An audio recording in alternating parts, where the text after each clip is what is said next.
kiss in town. Breaking walls, blowing bridges, leaving rubble like a wrecking ball. Go ahead, call us outlaws. Cause we tear the roof off. Yeah. Better get your umbrella, cause this wind's gonna kill ya. Or better run for some shelter, cause we're blowing down this house. We are a hurricane. I'm blowing in and we're taking names. Bring in the storm, here we go. Put your hands up, cause we are a hurricane. We are a hurricane.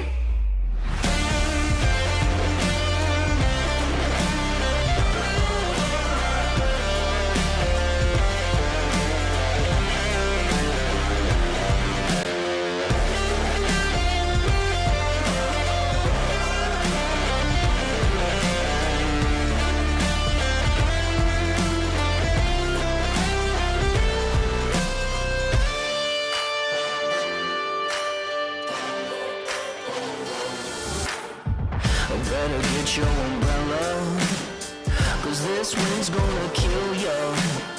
There's no stopping us now, we'll blow down this house, yeah. We are a hurricane. I'm blowing in and we're taking names. Bring in the storm, here we go. Put your hands up.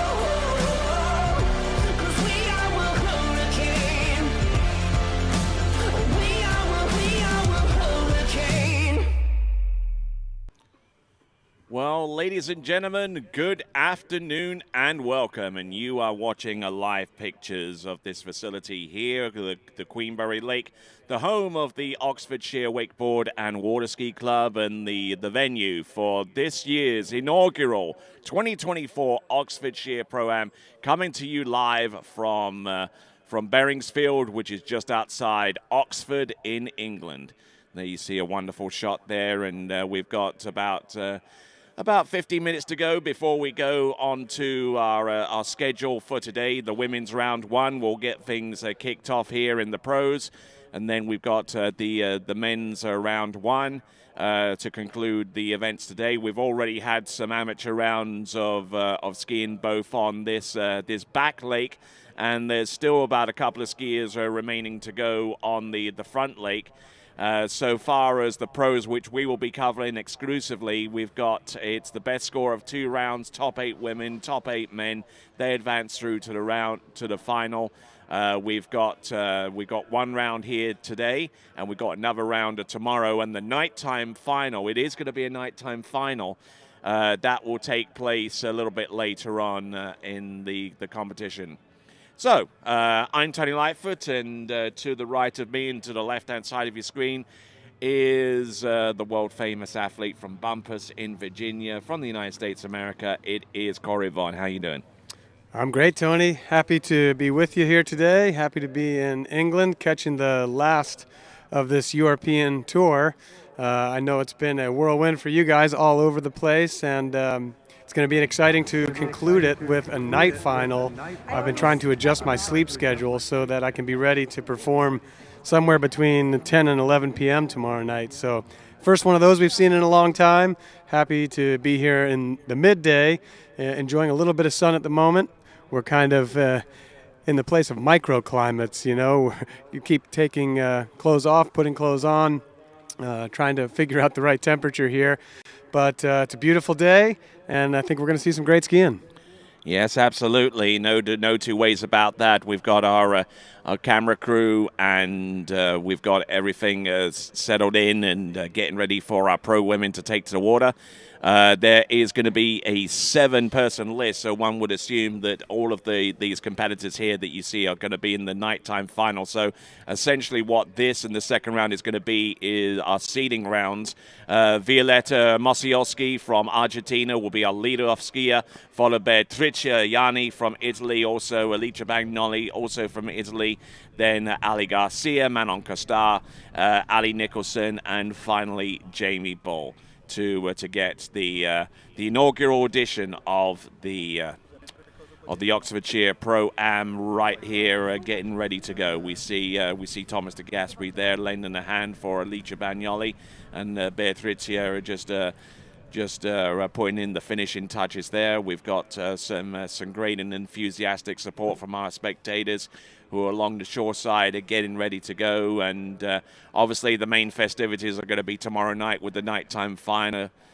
So we're just getting ready, and it's a little bit blustery here. There's a little bit of a chill in the air, but as you can see with the skiers on dockside, they ain't taking too many chances with this little bit of chilliness in the air, Corey.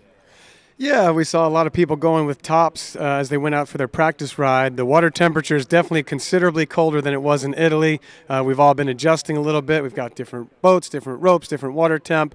I think this tournament is really going to be a matter of who can adapt the best. That's what we're going to find out here. There's a lot of changes from these last stops, and but that's the exciting part. That's why we like to go from place to place. And we're going to see as the women take to the water here who can start to make those adaptations the most effectively. All right, right you are. So with that, and we've got a few minutes to spare before we take on our first skier. But as we traditionally do on these webcasts, let's go to the pre-show, and then we'll be back with the first of our action in just a few moments.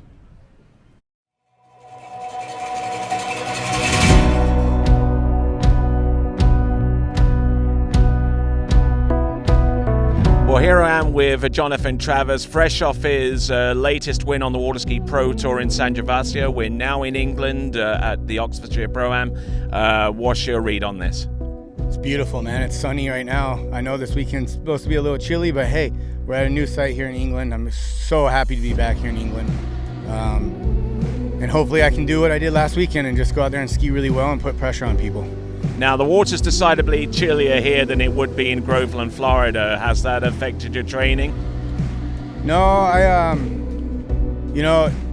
at that moment in time when you have the adrenaline rush, it's all good. In practice, it's a little chilly, but hey, the more adrenaline you get in your body, the less you feel. So it's just all about focus and going out there and driving and just trying to feel as comfortable as you can and just putting 100% of your power into the set and trying not to think about the little things around you.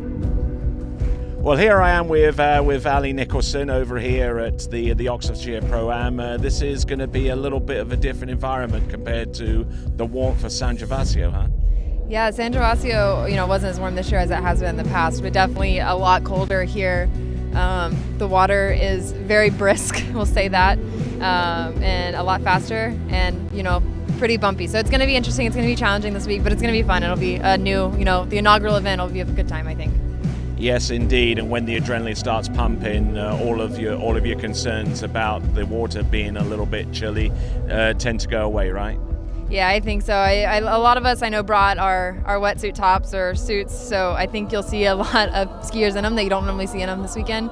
Yeah, today is a little bit warmer. I think this weekend's supposed to be a little cooler, and the night's definitely going to be chilly. So we'll see a lot of the suits out, I think. Well, here I am with the dynamic duo of Italian skiing, Beatrice and... Yeah, just a few adjustments here and there, a bit stronger with my body, and hopefully it's going to feel nice. Yeah, I think you just need to keep moving with the cold water because everything feels very fast, so you just need to keep moving. And who's going to finish high between the two of you? We'll see tomorrow. Well, here I am with Corey Vaughan. Now, out of all of the pro skiers in the men's competition, the chilliness in the air here is a little similar to bumpers, isn't it? Yeah, well, it's hot at home right now. But here we have Will Asher, who's ahead of the Waterski Pro Tour ranking so far in the men's slalom competition here on what is essentially home turf. What do you say to that? Well, yeah, home country for sure. This is actually my first time I've ever been to this Oxford ski club, so I'm pretty excited. Get to go to another site in England and get to have another event in England. That's awesome. Well, one of the things that is unique about this event is that the finals are going to be held at night time. Does that kind of spook you a little bit, or are you prepared for that? I wouldn't know if it spooks me, but I guess we'll have to deal with that. Well, here I am with Nathan McGarry about to take another skier for practice. Now, you've driven over in Morocco and San Gervasio among the pro tournaments this season. What's it like to drive a pro tournament here in the UK? It's good to be home. Unfortunately, with the wetness, we've had a pretty rubbish summer, so water's pretty high. It's moving a little, so it's a little bit of a challenge, but good to be home. Normal weather for me. So, yeah, but I think if the weather stays okay, it doesn't rain, not too windy, I think we'll get some good scores.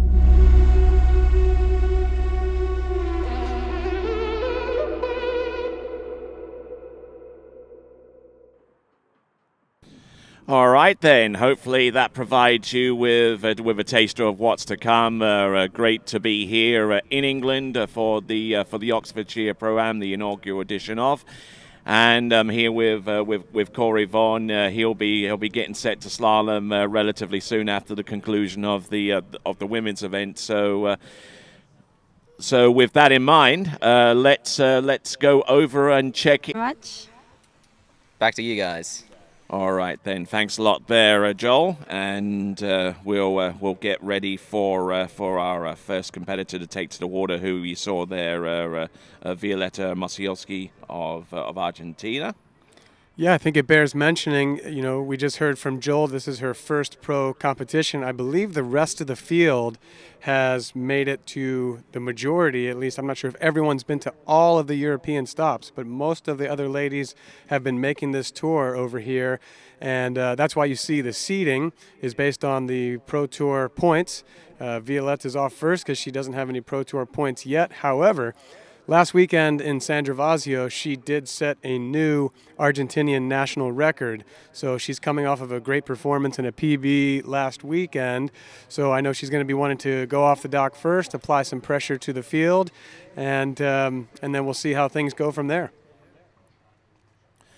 All right there. So with that in mind, we'll get ready as the preparations before we take the women's out on the water are finalized. This is the 2024 inaugural Oxfordshire Pro Am Waterski tournament, coming to you live from just outside Oxford. And with that, we will send it to our first break, and we'll be back in just a few moments. What if I told you there was a place where the sounds of nature are own memories?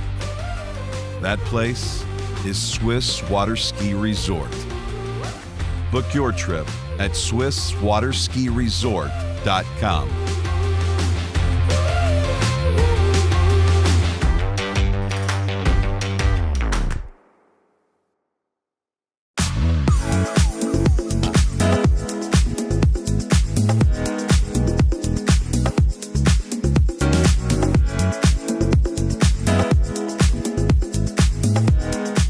See you in Vienna.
All right then, welcome back as we get ready for our first competitor in the first edition of the Oxfordshire Pro. We're just a little ways outside a little village, a little town or village called Beringsfield, which is not too far away from Oxford.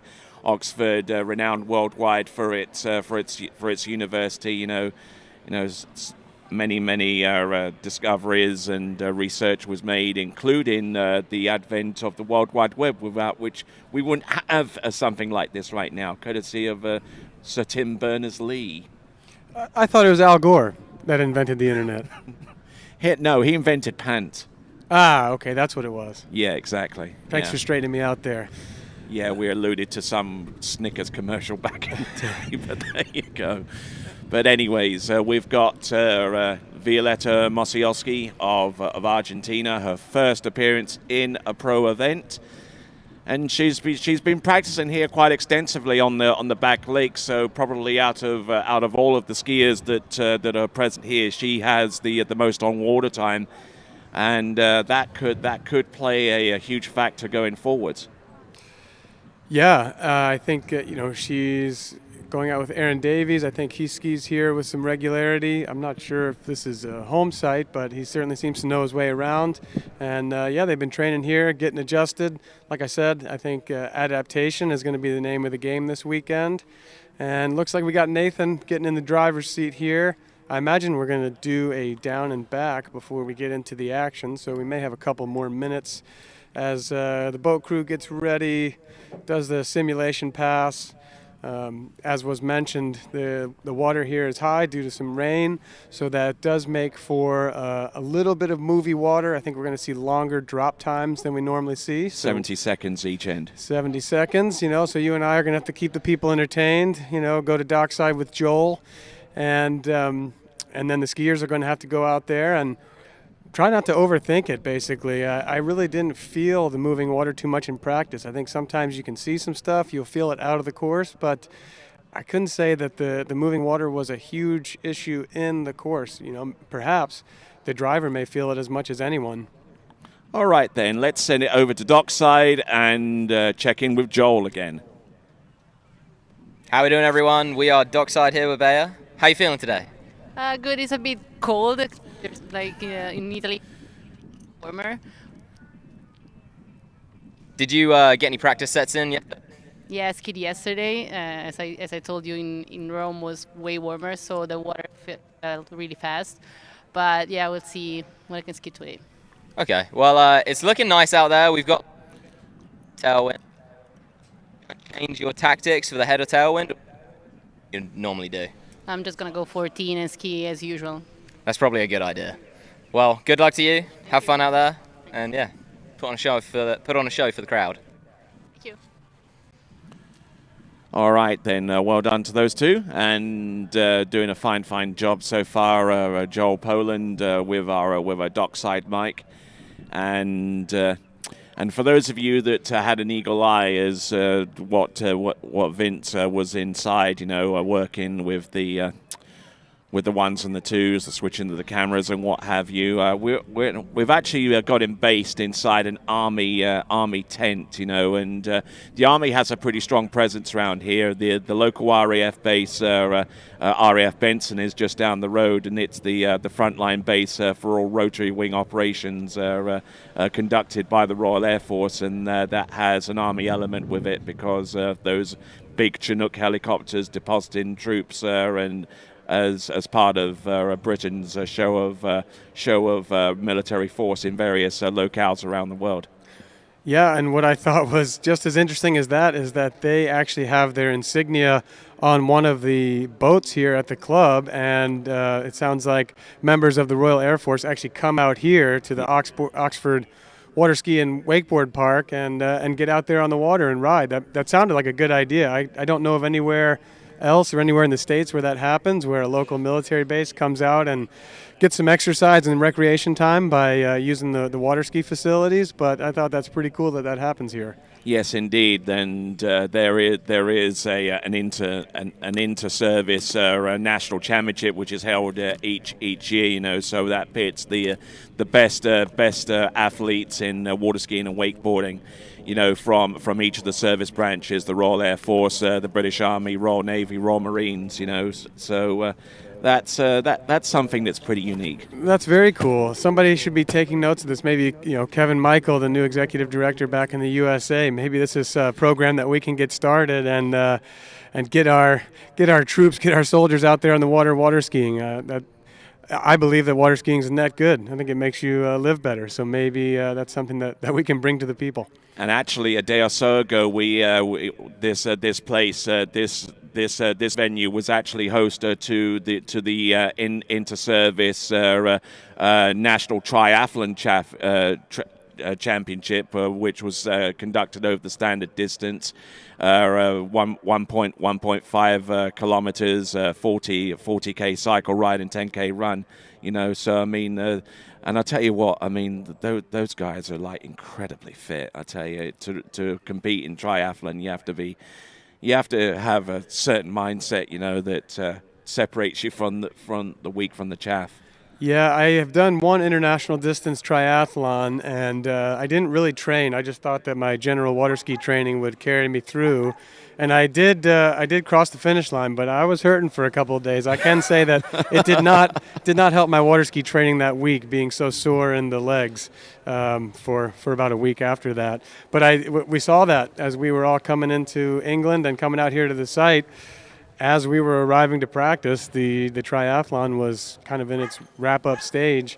So pretty cool to see this big park being used so well and for so many purposes. There's also a big swimming area over there. It seems like there's an active group of swimmers who come here regularly to get their exercise. Oh yeah, they come in around about 6 o'clock in the morning to do their swim, and then from a certain point on it's used for skiing, and then after a certain point after that, then they do their like evening swim, you know. Yeah, and then I saw there's on an adjacent lake, there's an aqua park, and in between this lake and that lake, there's a little restaurant, cafe. I always love checking out new sites to kind of see how the water sports happens in different places. And I feel like over here in Europe, we see this model much more of having a restaurant or a cafe at the lake and it being more of a social gathering place. And then to me, that seems like, well, we might attract some skiers who are coming in for another reason, see what we're doing out there, and perhaps want to get involved. I feel like back at home, our lakes tend to be very private, residential, or somewhat exclusive, where if you don't know that it's there, you're not likely to stumble across it. So I always try to take little mental notes when I go to these different places about how things are done. So Kevin, if you're out there watching, he's the executive director of USA Water Ski and Wake Sports. You know, there's some things he could probably take a few notes on. Yeah, I mean, it's the beauty of getting to see the world this way in water skiing, and because I run a ski school back home, I'm always trying to gather the best ideas that I see from around the world and apply them to the extent that I can with my operation, and you know, we just try to keep taking it forward. But here we go. Nathan, he's going brave out there. He's going to be catching some wind, and he's in just a T-shirt. We'll see if that changes throughout the broadcast. I think it will, to be honest, you know, because once that little chilly breeze gets above the windshield and, you know, he's going to have to throw something on, surely. Yeah, I'm very happy that I layered up before getting into the booth here. We're in a unique situation where we're fully shaded and we seem to be right into the breeze. So we're catching it all, and luckily we've got these headphones on providing a little bit of ear warmth as well. Vince said we can't put our hoods up, so we have to look professional. And here we go. The boats are moving. We're going to be minutes away from getting Violetta off the starting dock, our first pro women competitor. And this event is probably quite unique in the fact that we're using not the regular ski nautique boats that have pulled in many of our tournaments across the world, but the Nautique 200. Yeah, this is the new 200, and this one is brand new. I think after some practice rounds the last couple of days, I think it just got its first oil change, that 25-hour break-in oil change. It's a 6.2-liter engine in that one, so they went ahead and got the strong one, probably with this competition in mind, and knowing they want to keep this going into the future. So yeah, you know, just one more, like I said, small differences, lake to lake, site to site, tour stop to tour stop, and it's going to be exciting to see how everything performs. All right then. So just checking out all the electronics that need to be in check for this competition. We use SurePath, and SurePath is actually one of our sponsors for this competition.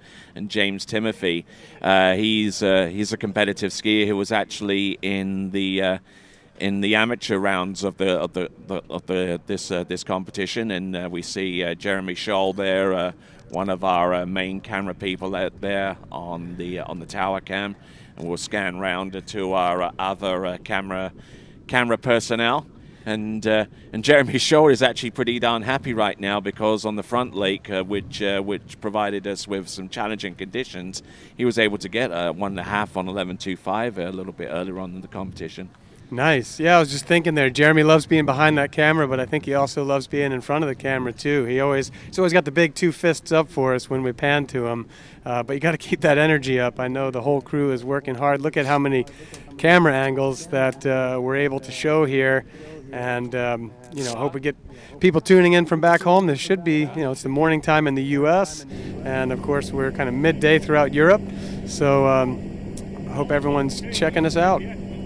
And you talk about energy. How about I give you one of these? A rainstorm. Yeah, it's clean energy, and apparently we've got the Kiwi blend working for us. So I mean, we can certainly give that a try. And one of our sponsors for this competition is Rain. Well, where this may come in handy, Tony, is for the night finals. Like Will Asher said, the finals are going to be past my bedtime. So I think I might pass for this first round today. I'm not sure this is exactly what I need, since I'm not too familiar with energy drinks in general. However, tomorrow is a different story. We're going to have to keep the fire burning late into the evening. So perhaps that's the case. Mm-hmm.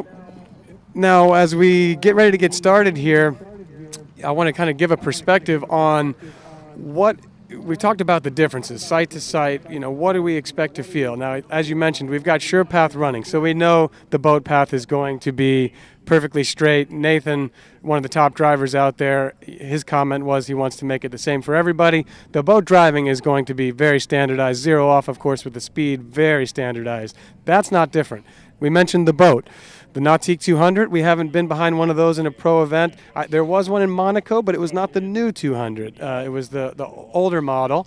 So this is the first time we've had a new Nautique 200 in a competition, I think, ever. Where you can see on the screen right there, one of our sponsors, S-Lines. We just came from an event where we were using syndicate ropes. Now, the interesting part with going from place to place, because the driving, the speed, and the boat path is so standardized, I think us skiers are starting to feel other factors. We start to notice the rope more, so that's one more thing to take into account. But I think the big one out there that everyone has mentioned is going to be the water temperature. And I think what you expect to feel in colder water, I experience this every spring as we get the season started in Virginia, is that colder water, the molecules are more dense and closer together. People say that feels fast, but what's actually happening is the ski moves through the water more slowly because it's more dense. There's more friction, more drag. So it's easy to generate a feeling of narrowness. It's also very hard to get the ski to roll into as much angle at the finish of the turn. So you're going across course oftentimes with less angle. You don't get that exponential acceleration, that swing across the course and up into the next buoy. So it is very easy to feel fast and narrow, and that's what everyone's going to be working against here, trying to get a full finish of the turn, trying to generate good cross-course energy and swing, and it's going to be a matter of who can swing the highest on the boat throughout this weekend and who can commit to that angle, and that's who we're going to see win. All right, then, explaining the sport at molecular level, and let's see if Joel can do likewise.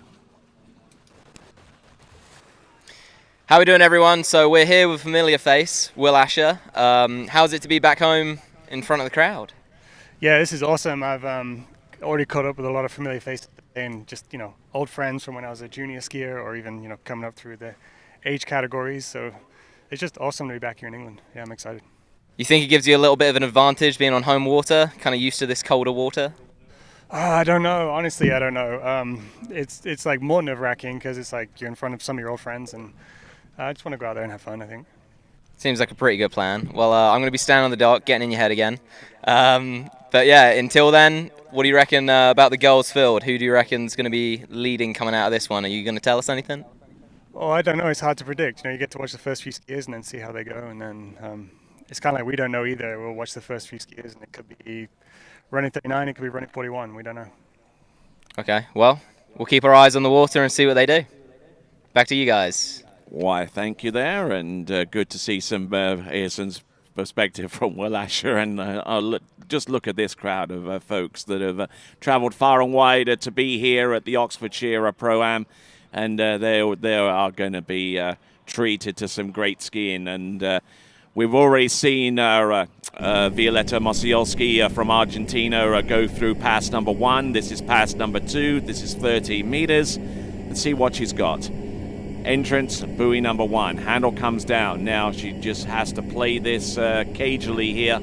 Round number 3. Oh, nice drive off number 3 into number 4. And there you go. Ski bouncing around a little bit, but she's equal to it. Yeah, it didn't seem to knock her off of her balance in any way. I was talking with Violetta in San Gervasio. She's a right foot forward skier and actually turns the 135 side really, really well and hooks up with a lot of angle, a lot of cross-course drive. I can relate. I'm a righty who tends to have a better 135 as well. Sometimes when one side is really strong, you have to work on the other side to make it equal. We're all trying to move towards some symmetry, so we have rhythm. And so far in this 14 and 13 meter passes, everything looks pretty rhythmic side to side. That's the way she's going to want to keep it going. She was hungry after that Argentinian record.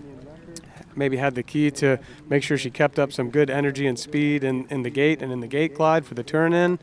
I think that might be a good key as we're in this cooler water as well, and the ski has a little bit more drag. So as we get to these more challenging passes, we'll see if she's able to continue to execute. Right, you are, and we see our Italian skiers getting ready, Beatrice Ianni and Alicia Bagnoli, and they're keeping a close eye on how the conditions play out.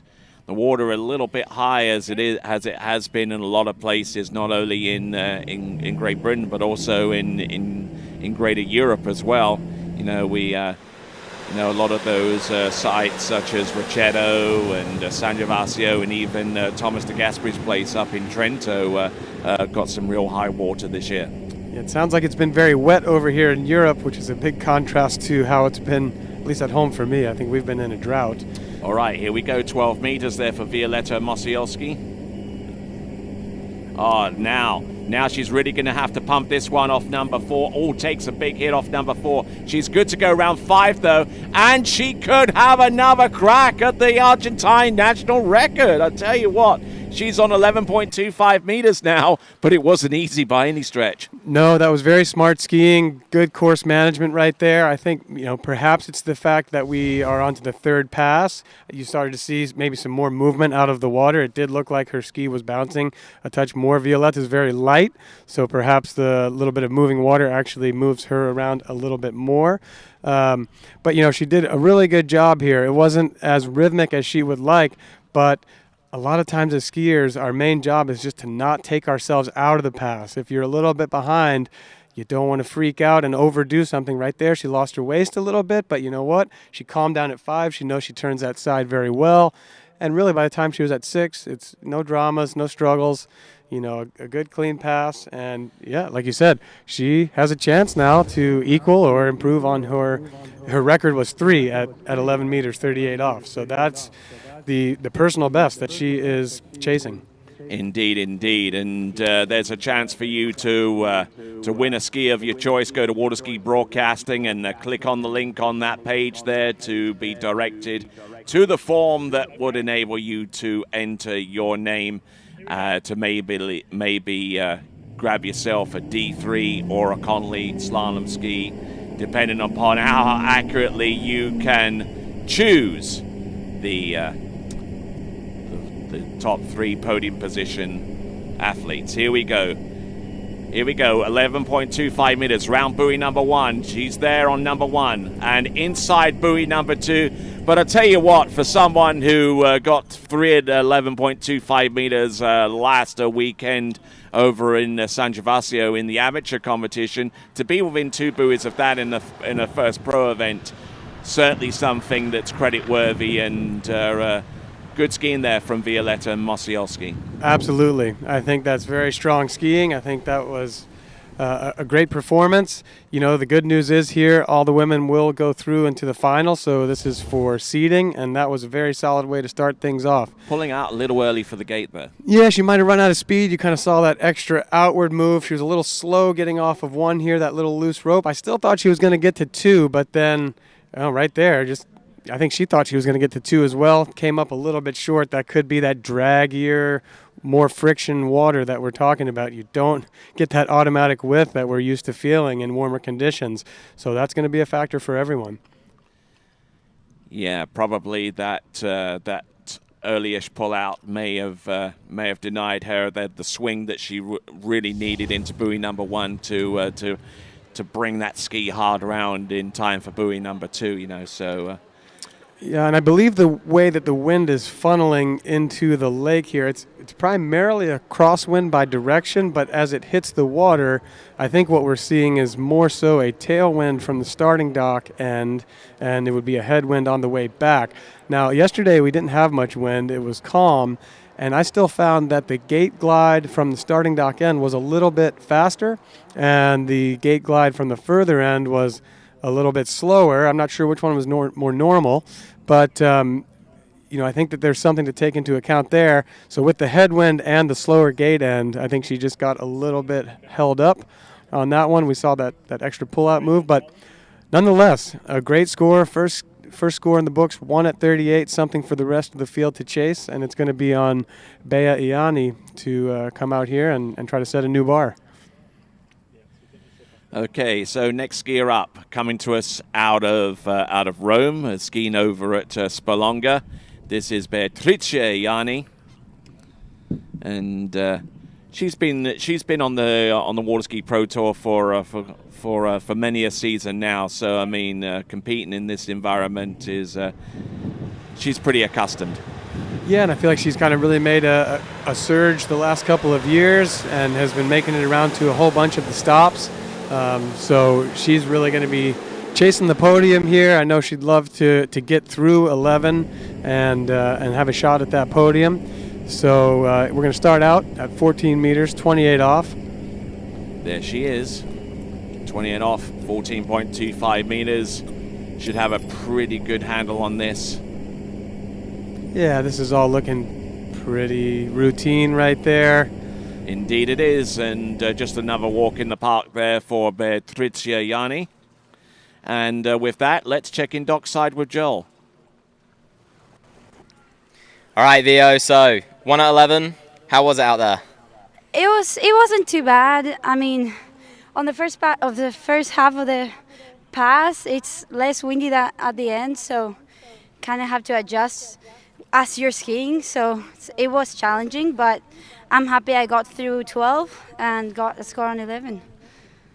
Yeah, so a little challenging out there with wind, but what advice would you give to the next girls going out, or are you keeping your secrets? I don't know. I think just commit. That's all I can say. Commit, go hard. That seems to be the English way, is go hard, ski hard, and hopefully you get a good score. So happy, satisfied, or are you looking for more next round? Definitely looking for more, but still pretty happy with that first round. Yeah, that's a good start. So you got a nice little score in the bag. Hopefully next round, get a few more boys. Yes, thank you. Cheers, guys. Back to you. Why, thank you very much, and good on Vio for making her impact on one buoy at 11.25 meters. Now that that score probably isn't going to do much to challenge the likes of Vali Nicholson or Jamie Ball, whom we'll see towards the end of the list. But I mean, it's certainly not a bad score, and it's certainly be something worthy of a good chase. Yeah, I think when you're doing your first ever pro event, you're really skiing against yourself. I don't know that Via's coming in hoping to take down Jamie Bull or something like that, but she wants to go out there and put some pressure on, get into that finals, see if she can pick off a few of these experienced skiers and, start making a name for herself. All right, there's number 4, there's 5. Bea looking very strong here. That's a nice solid 32 off, 13-meter pass. Indeed. We didn't really see any hiccups there, nothing that looked amiss. Like she said, after San Gervasio, she went back to Sperlonga and skied there. Much warmer, even warmer than San Gervasio. So she really is feeling the contrast. But really, so far, seems like she's adjusting quite well. Yep, indeed, and being able to adjust on the fly, whenever you have different conditions, and even right down to the water temperature, that is the thing that tends to separate the high level skiers from those trying to get to that distinction. Yeah, well, yesterday as I was taking my first run in practice, I just reminded myself, it's like, yes, there's all these things that are different, but in the end, it's water skiing. I know how to do water skiing. I'm pretty good at water skiing. I should just be able to go out there and figure it out. And I think in the end, we can pick apart these things and maybe overanalyze and get a little too much in our head about the differences. In the end, though, I think what Violetta said is just to commit and trust. That's a good foundation to come back to, and that's what Bea is going to be looking to do right here at 35 to hopefully set up a great pass at 38 and beyond. All right, then. So as we continue to go right along, we've got Alice Bagnoli with the Pro Gear gloves. You can find out more by going to skiprogear.com, skiprogear.com, to find out more about those gloves. So here we go. This right now is Beatricia Ianni, coming to us out of Italy. Dropping in. There's number 1 and number 2. A little bit of a bounce there into number 2, but still able to stay upright. Just needs to commit now on number 5 and a little bit back there into number 6 and just barely able to get through. Well, I wouldn't say just barely. I mean, again, she had to exercise some course management right there. We saw actually a somewhat of a similar pattern as Violetta. She ended up with that big hard 4. Maybe lost a little bit of position there. Let's see from the beginning here. It was not a super fast gate. She got a big chunk out of 1, but maybe a little bit of early load. Little bit slow off of 2, but nothing to be concerned about. I thought her 3 was actually very good, as I remember. Everything came tight pretty well right here. At the 4, though, this is where there was maybe a little drama, just a little loss of balance and position right there, but she's very strong. She kind of pulled it all back together. A little bit safe at 5 just to be smart, and then no troubles there at 6. And I think from this other end, like I said, we've got a slight headwind, and I think a little bit more. The ski settles in a little bit more in the gate glide, so hopefully that can work to her advantage and feel a little bit more comfortable. She can bring some good energy to that start, and then it's going to be very much about how does that one ball go. That's going to set up the rest. All right, you are, as Alice gets ready to go, and she'll be taking a cursory look over her left shoulder to see what Bea can produce. And good to see so many messages coming through already from a number of different individuals. And Cole McCormick among the messages right here, and Tony Bondonzi, and whole bunch. We'll address each one of those very, very soon. That looks like a good gate. Yeah, that was good off number 1. Round number 2, she has the lead. She's still upright on number 3, and she will ski for 3. And to the wakes, and a decent-looking effort there from Beatricia Ianni. She takes the lead, three buoys ahead of Violetta's 1. Yeah, and so this is what we're going to be watching for as the competition progresses. You know, I thought that was a pretty nice looking gate. Looked like she came off of one in pretty good shape right there, but you can just tell as she got over to two, she wasn't comfortable with where she was. She wasn't comfortable with the way that the ski wanted to behave through the finish of the turn. Kind of knew she just wanted to lock in the full three. I think normally if she gets a gate one, something like this, she's starting to think further down the pass. That came tight. She got going, but here, just not quite as good of a finish as she would have expected, and made the decision to just go ahead, secure the full three, get back, take the lead, and allow herself to ski for the next round, maybe have some feelings and impressions to build upon. All right, and looking at Bertriziani once again, and the gate shot, so important to get that one right, you know, to get the ski swung from one side of the body to the next, and getting round buoy number two. And let's have a closer look at number three. I believe she got round it, and oh yeah. So three is confirmed from our officials. Yep, that's pretty much average for someone like Bertriziani, and given these relatively new conditions that she has to go through. Yeah, I think, you know, right there at the finish of one ball, we saw a little bit of a stall. I think typically we wouldn't think too much about that. The rope came tight and she got right into good position, but I think these little stalls are going to be more consequential than we typically see. You know, I think the men and the women, as we get to the harder passes, you're going to see some of that stopping at the backside of the buoy, just trying to get in rhythm with the boat. That's pretty normal, and then typically if you can accelerate and get a good swing across, you kind of stay right with it.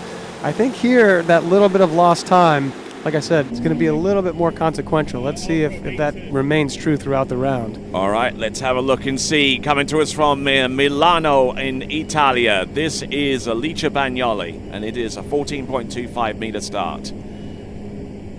Trains regularly over in Rocchetto in Italy, and during the stateside times she would ordinarily ski over at the Swiss Waterski Resort. And with that in mind, let's check in with Joel. All right, Bear, so 3:11, how was it out there? It was really good, actually. I was worried this morning, but it felt really great. The water is cold, but it felt really good. Yeah, so definitely a little bit different to Italy, but yeah, you seem to hold up a good score right now, 3:11. Hold up later on. I hope I'll ski a little bit better tomorrow, because I felt pretty great. I had a great start, but then I pulled maybe too long to three ball. Yeah. So tomorrow I'll try to do more. Okay, so tomorrow, keep that rhythm, try to get a little further down the pass. You think you can run it here? I don't know, we'll see. I hope. Oh, come on, that's not the right attitude. Let's try again. You can run it here. For sure. There we go. Back to you guys. All right, let's see. So we've got Alice getting ready to come back in at 13 meters. Got the view from the judges' tower, sitting right there in the middle of the lake. And I think we're building up a good crew of spectators on the other side of the shore. As we're sitting here in the broadcaster's booth, I keep seeing folks walking by with folding chairs and blankets and just taking their positions to watch the pro action here. Always nice to ski for a live crowd as well as the home audience. I think sometimes at the sites nowadays we've got a TV monitor going with the broadcast, and everyone seems to migrate to just watching it on the TV even when we're at the site. But really good to have the live crowd and people getting behind it. Here we go, Alice, 13 meters. She looked really good on that 12. Same thing right here. Look at that nice quickness. This has the look of the best rhythm that we've seen so far. She's swinging up on the boat, dropping in, keeping that speed moving. Yeah. That looks really, really solid right there. Let's see if she can keep this going, hopefully through a couple more passes. Indeed, as she pulls out to short, and that is Alice Bagnoli. We've got some messages coming through there. We got Paige Topman. Do you know Paige at all? I do, yes, Paige from New Hampshire. Yes, indeed. She likes your hoodie. Yes, this is a Howler Bros hoodie. Well, she hooked me up with this one, so this was a gift. Basically, all of my wardrobe is a gift from Paige and her husband Neil. They've been very kind to me, and And thankfully, I'm dressing in fresh threads all over the world these days, thanks to them. Okay, I'm not too sure what the water temperature is. That's one question from Tony Bondonzi. You know, she says it's about 65 degrees right now in the air temperature. Probably a little bit chillier with that when the wind gusts through. But how many degrees Fahrenheit would you say that would be around about now? Yeah, I mean, it's tough to guess. We've been so spoiled with skiing in a lot of warm water. I'd say it's hovering around the 70-degree mark. I mean, that could be a little bit under that, but somewhere right around there, which, yeah, maybe in the 60s, maybe 68. It's not super warm, but like I'm going with no wetsuit top or anything. When you get skiing, the adrenaline kind of takes over. It's really the long drop times to let the water settle. You start to feel the chill creep through your flesh a little bit, and but then once you're up and you're approaching the course, that's far out of mind.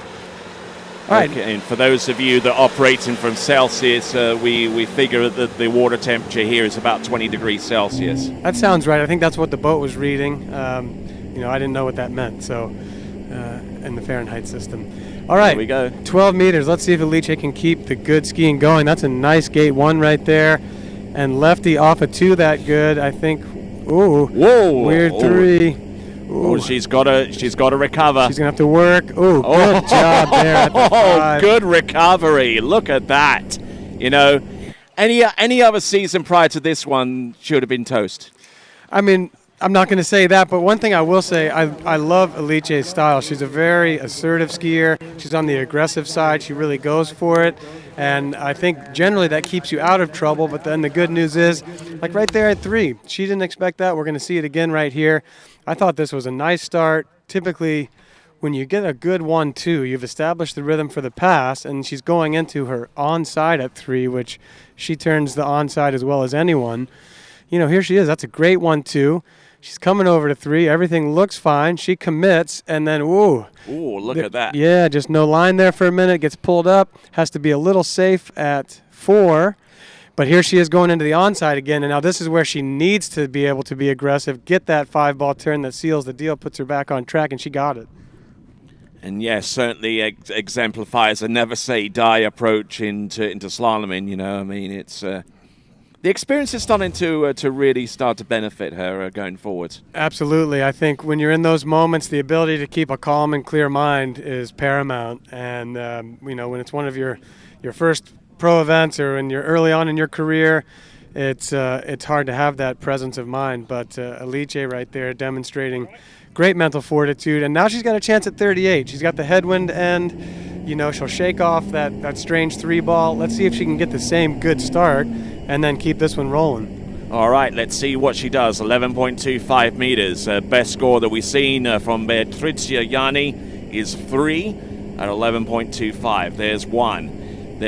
Look at that stamp there through the edge change into number 3. She, and much like another Italian skier, a 3-buoy count.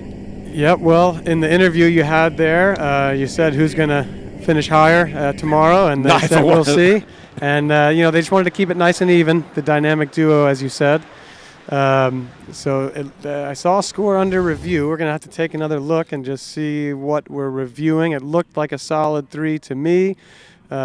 Gate shot looked all right. It did, and then, again, she had that loose line and that stall, which I normally wouldn't think much of, but I think it does matter more here. It kind of took out the 2-ball timing, all of a sudden just slipping down course. Yeah, she's clearly outside 3. And then does she get back? I think so.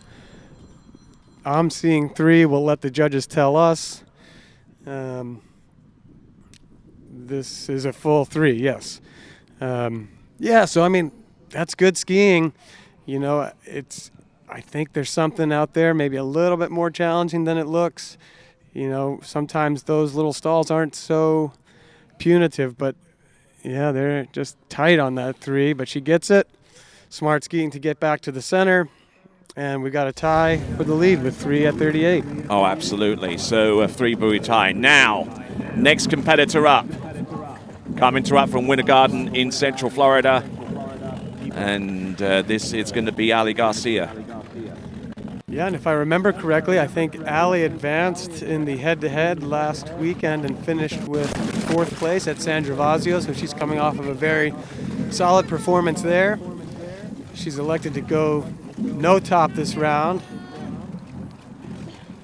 Hopefully the adrenaline kicks in pretty soon. Yeah, I think it will. I think there's something nice about feeling that wind on your skin. It's just one more bit of feedback that you get from the environment. I always know in the spring when we're able to start getting out of the rubber, it's nice to feel that air on your skin, and it just makes me feel like I can ski better. All right, let's see what Ali Garcia can do opening pass, and the minimum starting line length for these female competitors is 14.25 meters. And Ali Garcia, who trains on water at Winter Garden, but she does do some off-season training on the snow over in Mammoth.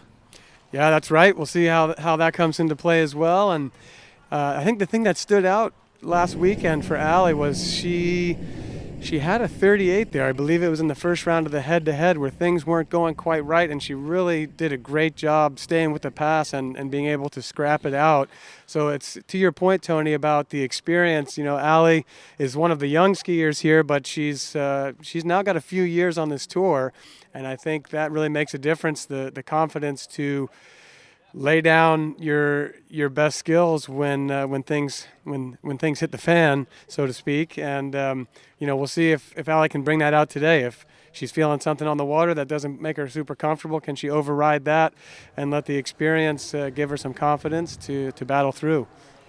All right, getting a few messages in, and this is going to be a real simple answer, from E. Bonheim, sounds like he's a relative newbie into the sport, and asking, do women run the course at 34 mile an hour and men at 36 in the pros? Yes, absolutely. Yeah, I think that's Ellen Bonheim, so I think that's a female, but that's correct. Yes, 34 miles an hour for the women, or 55 kilometers per hour, and then 36 for the men, or 58 kilometers per hour. And we should probably, if we're getting some views from folks who are really new to the sport, we should always explain a little bit what's going on here. Of course. The boat is going standard speed here for all these women, 34 miles an hour. We saw Ali run the 14 meter or 28 off of 75 foot rope. Now she's coming back with 32 feet off of that 75 rope, or 13 meters of line. Each time the skier completes a pass, which I believe we're going to see Ali do right here, we've got to make it more difficult. We shorten that rope, which makes it harder to get around those buoys. It makes it harder to do so with a good rhythm with the boat.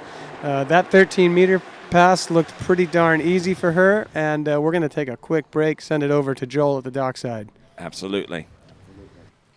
All right, Alice, give us the rundown. How is it out there? I mean, I'm sorry. I have to be honest. I didn't feel good. I mean, the driver was great. The lake, it feels a bit wobbly. I was not on the top of my game. There's a little bit of rollers here and there. I think it was more in my mind, so then I was just too scared and not really skiing. I was just not free out there.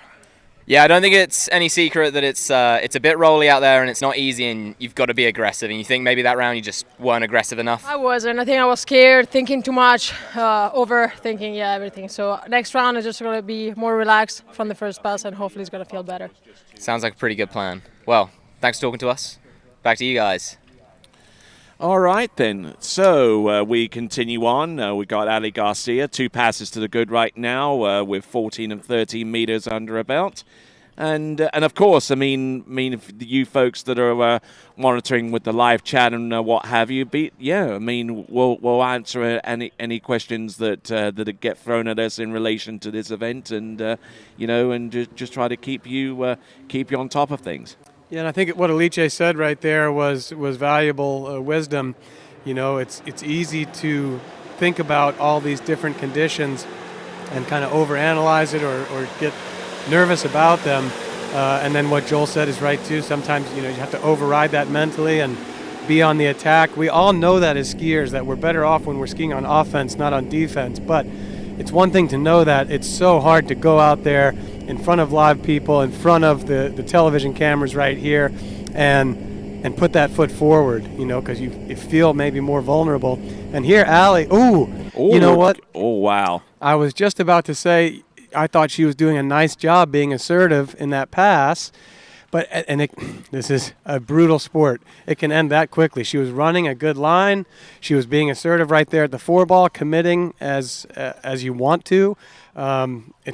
There's no magic bullet. There's no silver bullet that solves all of the problems. You play it safe. That can have its issues.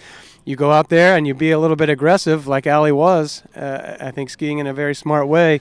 And one little mistake at like 12 meters. When the conditions are a little more challenging, and look, she's in great shape right here. She's coming into 4. Everything's fine. She just commits, and I don't know. The rope is a little overly tight. Her ski could have hit a bit of a roller. It's hard to say what happened. She wasn't really doing the wrong thing. The thing that I take away from this as a skier is, if you're executing the way that you hope to, and something weird happens, you go down early. You can at least take pride that you had the right game plan and you were executing that game plan. And weird things are sometimes going to happen. We can't prevent that always. But you don't really have to change what you're doing for the next round. You just have to trust your skills, trust your game. Watch the outside arm. But, the ski kind of swung into a little extra angle there. I'm not sure why. But I don't see anything that she did that she needs to really go back and review and make some changes or change her setup. I think she needs to trust what she knows how to do and know that in the next round she'll get through there, she'll feel better, and sometimes that's a better place to be than skiing in safety mode, getting a slightly better score, but then you feel like I need to actually approach this next round differently as a skier, because then you feel like you have to make change. I don't know that Allie has to make any big changes. I think if she executes her game, next round is just going to go better for her just by default. So certainly getting a few messages here, and just really want to address one or two of them. The lake level here is about a meter or so higher than it typically runs. So the water is going to be a little bit rolly in places. That's more than a few people have actually commented in that respect. Yeah, well, this is not a design-built ski lake like so many of the places that we ski on, where they're man-made for the express purpose of water skiing. I'm not sure how this body of water was formed or created, but it wasn't with water skiing in mind per se, so they can't control the lake level. I think this was a gravel pit for the roads. It just happens to be a good lake for skiing on. But with that said, I'm a big fan of going to these different places where the conditions are variable, because it can allow different skiers to shine. Different folks have different skill sets, and it's one thing to be able to be the best skier on a perfect man-made ski lake, and I think that's great. There's certainly a place for that, but there's also something to be said for who can figure out how to match the conditions, who can have the grit, the determination, the presence of mind to go out there and perform the best when something is a little different. And so I'm glad that we have events like this. Indeed, and you'll notice that those people that come across to the UK to ski will notice that pretty much a good 85-90% of the venues that are used for competition have been derived from gravel pits or for concrete works. So I mean it's. That's one commonality that you find, for the majority of sites, whether it be Hazelwoods, Tallington, or even here at the Oxfordshire Waterski Club. And with that in mind, let's check in with Joel. Well, Ali, welcome back to England. Last time you were here, you were fairly successful, right? You won the duel, right? Yeah, I won the duel here 2 years ago here, and then I actually trained at Oxford the whole week, kind of leading up to that. So, kind of coming back here, been here before, so a little familiar, but. Still just as cold as last time. You seem very calm and cool-headed on the dock. Would you say you're fairly comfortable skiing here then? I mean, I got to practice yesterday. It was definitely challenging, but I think just kind of going out there with a bit of confidence today and trying to, take it just another set. Yeah, just another slalom set out there. Any different tactics or just go out and regular skiing? No, I think just go out and regular skiing. It's probably a good idea. Well, good luck. Have fun. Thank you. Back to you guys. Well, so far we kind of chatted straight through Manon's first pass right there, which was 14 meters and looked very, very good. Manon's coming off of a second place finish last weekend at San Gervasio, where she skied very well. She ran a 10.75 39 off pass during the event, which she said kind of broke a 2.5 year curse for her of not quite being able to finish that pass. So she took 1 year off, and then last season she was kind of knocking on the door of the 39s, but wasn't able to put it away in competition. So she got that monkey off of her back, and now she's back in the swing of things, coming off a silver medal finish, and racking up some Pro Tour points here to try to gain some more. And this is 13 meters from the far end. Indeed. Here we go. This is 13 meters. Manon Costar riding that Conley ski.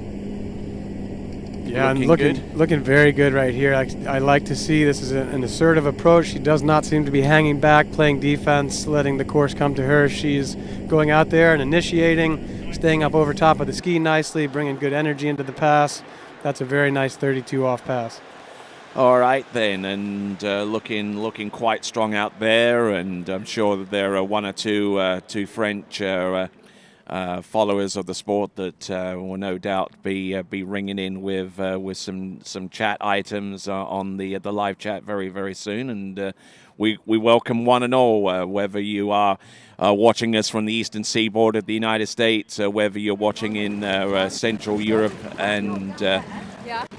and all points in between and beyond. This is the inaugural Oxfordshire Pro Am right here at Queenberry Lake, just outside Oxford. Yeah, and I'll say right at the moment here, I feel like the sun has really gotten hidden behind a couple layers of clouds. I feel like the temperature has just dropped in the air a couple of degrees, and seeing Allie Nicholson on the dock right there, and knowing how I feel here in the booth with a hoodie on, she appears underdressed. I think she's going to be looking forward to that adrenaline getting started here with her round. We got Manon, 2 passes to the good, as you like to say. 14 and 13 meters done. We're going to be coming back at 12. She'll need to run this one to have a challenge at the leaderboard. We've currently got 2 ladies with 3 at 38 and 1 at 38 off, or 11 meters. So here we go. Coming in 12 meters, 35 off. All right, here we go. This is Manon Costar. Kind of a big one. You saw her run out of speed a little bit on that gate and experience that catching up to her at 2, but she's better shape here at 3, kind of back on the better line here at 4, good 5, and over to 6. All right. Of course, Manon is the 2019 world champion. That was over in Malaysia. And I believe she's also the European women's record holder with 2 at 41. And the current European champion as well. And the current European champion. Yes, indeed. Yeah, you see that little extra outward bump right there. It's almost like she ran out of speed just a touch on the gate. Didn't have as much space at 1, so a little heavy off of 1. And that kind of messed up her timing there at 2. I think here at 3 is kind of where she started to reset her line in the course. Nice 3. Put things back in rhythm. Good 4. Finished the second half of the pass very nicely. And that's the way she's going to want to start this 11 meter or 38 off pass coming up next. All right, so 38 off. The top score that we've seen so far is actually a 2-way tie for the lead between Beatrizia Yanni and Alicia Bagnoli with 3 at 11.25.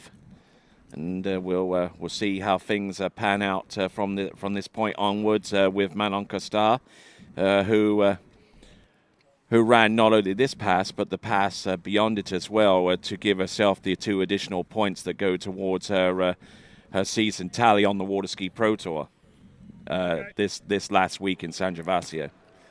Yeah, that's right. I think she was not present for any of the action in the U.S. this spring, so wasn't gathering any Pro Tour points there, but she's making a run here at a number of these European stops, and then I hope we see her over to the States in the fall. And here we go, 38 off, big strong 1. Nice job at 2 right there. big 3 again. Boy. Oh, Taking it out at 4. She's going to have to get a big 5 here. She gets it. Huge 5, and that keeps her in. And look at that. It's a 6-buoy count. It's the new lead, courtesy of Manon Costar. Yeah, when we talk about experience and trusting your skills right there, to get a 5 like that, it requires so much concentration and so much trust, not only in knowing what to do with your body, but knowing when you can go for that turn with the space that you're looking at coming into the buoy. A big thing is that you can't do too much too soon. You can't play it too safe and wait too long. There's kind of a Goldilocks moment there that you've got to hit to get that turn, and that's what comes from being in that position numerous times. A lot of time in practice, some of these runs, if it's not going so well, you may even check up and save your body a little bit and not put yourself through it. Right there, really smart skiing. By the time she's over at 6, she seems fine again. It was all from that really well-played 5-ball. All right, so continuing right along here at the Oxfordshire Pro-Am, the inaugural edition here in 2024. For those of you that are trying to locate us on a map or Google Maps, the nearest settlement to where we are right now is a village called Beringsfield. It's towards the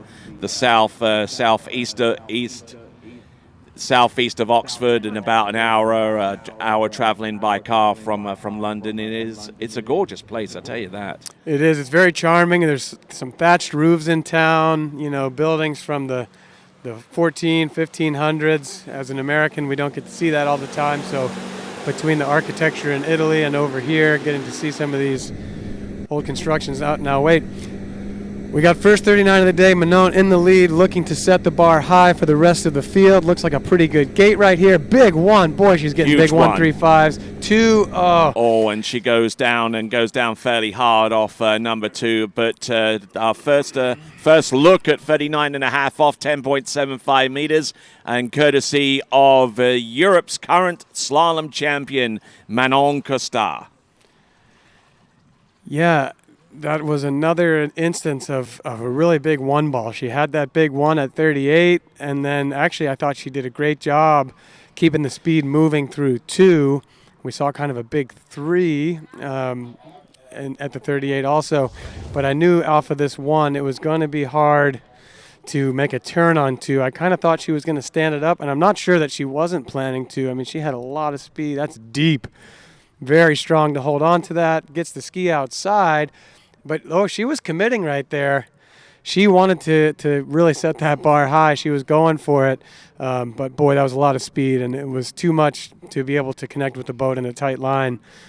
Maybe similar thing, running out of speed, a touch on the gate. I saw that outward bump again, and that could be why she gets the big loaded-up 1-ball like that. And I think, again, that little hesitation that she got, the loss of direction out of the ski, it's catching up more than we typically expect over to 2. I think maybe with that in the past or in other sites, she's able to get a 2-ball turn off of that, but not today. All right, then. So we now come down to our penultimate skier in this opening round of seeding for our women's athletes, and all 7 of them make it through to the nighttime final. So there's no denying them of a spot through to the final round of the competition, as there are just 7 of them. So it's just a case of letting these girls go get after it and trying to see who takes to the water nearest to the final athlete. Yeah, I mean, so far we're maintaining seeding order. We haven't seen anyone. I'm sorry. We did see Ali Garcia with that unfortunate going down a little bit early, but she does have another prelim round to resurrect that score. It's not going to block her from getting into the final, so that's good news. She doesn't have to stress about that. And then aside from that one, though, we've kind of stayed right in seeding order, so Ali knows that she's going to need a full 2 or more to maintain her second-place seeding position. I'm sure she'd like to see even more than that, but as I said in the pre-show, I think a big thing here is going to be staying in the moment, taking it one pass at a time, not getting too far ahead of oneself, and making each pass count, dialing in, using the warm-up passes to really get a sense of how the ski rides in the lake. All right, here we go. We have got Ali Nicholson, who got through 10.75 meters for the very first time in her career last summer season over in Kaiafa in Greece. Now, speaking about Kaiafa in Greece, we were actually supposed to be there this weekend for that competition, but unfortunately they had to cancel the edition this year when we just found out in the last few days that George Hatsis and company have managed to regain the lease on their lake. So next year we could be going to Greece and as well as Great Britain. Yes, I mean, let's hope so. I love that we're just adding to the tour each year. I love Greece, and George is my brother in ski school. We understand each other because we both are in this for a living. And look at this, Ali Nicholson, first skier to come out with a 13-meter start. That is her typical opening pass, but she's the first one to do it here today. And just look at that blueness in the lake right there. Yes, I think that is somewhat artificial. Somewhat, yes, but it was necessary as well. We'll explain that in a little bit as we send it to the dock to rejoin Joel. So, Jamie Bull. Canada is very well known for their skiers and their cold weather. How do you feel about being in the cold weather today? You think this is a bit of an advantage for you? I definitely don't mind the cold weather, so I think I'm all right with it. It's not too bad today, actually, especially when the sun comes out. It's pretty warm, so I think everyone should fare pretty well. That's pretty interesting because Ali was standing in the dock shivering around going, it's so cold, and you're standing here not too bothered. You seem like you're fairly warm, but I guess you're one of the only slalom skiers that actually warms up, so that's probably helping. Any tactics today, or are you just going to go out and ski? Yeah, just going to go out and ski, actually. It might be better to sandbag this one and get to ski in lighter, but I think I'm just going to go ski and have a good time. No, there's no way you're sandbagging. We're not going to allow that to happen, okay? Well, have fun out there. Enjoy yourself, and yeah, put a show on for that crowd because they will look pretty excited to see you. I'll do my best. Back to you guys. Joel's coming in hot. Joel's doing a great job with the dockside. I feel like I much prefer being up here in the booth. That dockside business is tricky to come up with something different to say and be able to relate to the athletes when they are either just about to go in the water or when they've just come back in. Their head is in a different space, and but someone like Joel, who is familiar with being in that position, is a good person to do it, and his lighthearted approach is very welcome here on screen. All right, then Zane Nicholson is joining in with the live chat. Yeah, Zane's holding down my ski school right now, and I guess taking a quick break to watch his sister. Indeed, let's have a look. Round 1 and number 2 on 12 meters. First person to go through 30 meters from that. Oh, a little bit on the back of the ski. Now she's going to have to... Oh, my word. How on earth? How on earth? Smart Without the experience that she's had over the last few seasons, that would have been toast. That was really, really good hanging on to that 5. That was a big old 5 ball. I think it's almost like she got a touch lean locked going into 4. She had to bring a lot of speed through that turn. It was a little precarious. And then we knew it was going to be tricky business at 5. I think the start here was pretty standard. Nothing out of the ordinary. Nice and tight there off of 1 ball. Looks clean here up into 2. Yeah, I mean, this is clockwork so far. Even through 3, I believe. Yeah, right on time. Now here at 4, she had some extra speed, got slowed down. Now she's kind of coming into 5. Hot, late, little narrow. Big 5. Ooh. Good job holding on to that. I feel like that angle didn't even show it as much as it seemed from the boat, from the front side view. But that was great course management there by Ali. Wow, took a couple of really, really huge hits and continuing right along. Obviously, there's still continuing discussion on about the lake level and what have you. I'll let them have their fun there, but got some folks there like saying great commentary. Corey, let me know if you need some fruitcake before the night final tomorrow. I'm guessing you know who that is. I'm going to say that's Mark Gosling. It is. Yes, he always wants to make sure I've got the good English fruitcake. We used to talk about having some ciders, but I've given up the booze, so it's just going to have to be fruitcake now. A little rum in the fruitcake, that's fine. It's cooked in. All right then. So this is Ali Nicholson. Her initial targets are the two Italians that are on 3 at 11.25 meters. But there you go. There's round number 1 and number 2. Working it round number 3. She needs to play on 4 to go above the Italians, and well, she gets the 4, but you would ordinarily want and see that Ali Nicholson would get through 11.25 meters more often than not, but. Yes, and of course in her mind, I mean, I don't think she's skiing so much to overtake the 3s as she wants to try to challenge the lead. I'm sure that's what's in her head right here going into the pass. Now, where does that change? Let's see. A little slow off of 1. A lot of speed there going through 2. Not bad there off of 2. Coming up into 3. You know, a little bit of a hitch right there, but you're not expecting that to be a big problem. But just running out of space there at 4 and not able to get rope at the finish and drive across. So I'm not sure Ali was ever counting herself out of that pass. She wasn't as comfortable as she normally would be.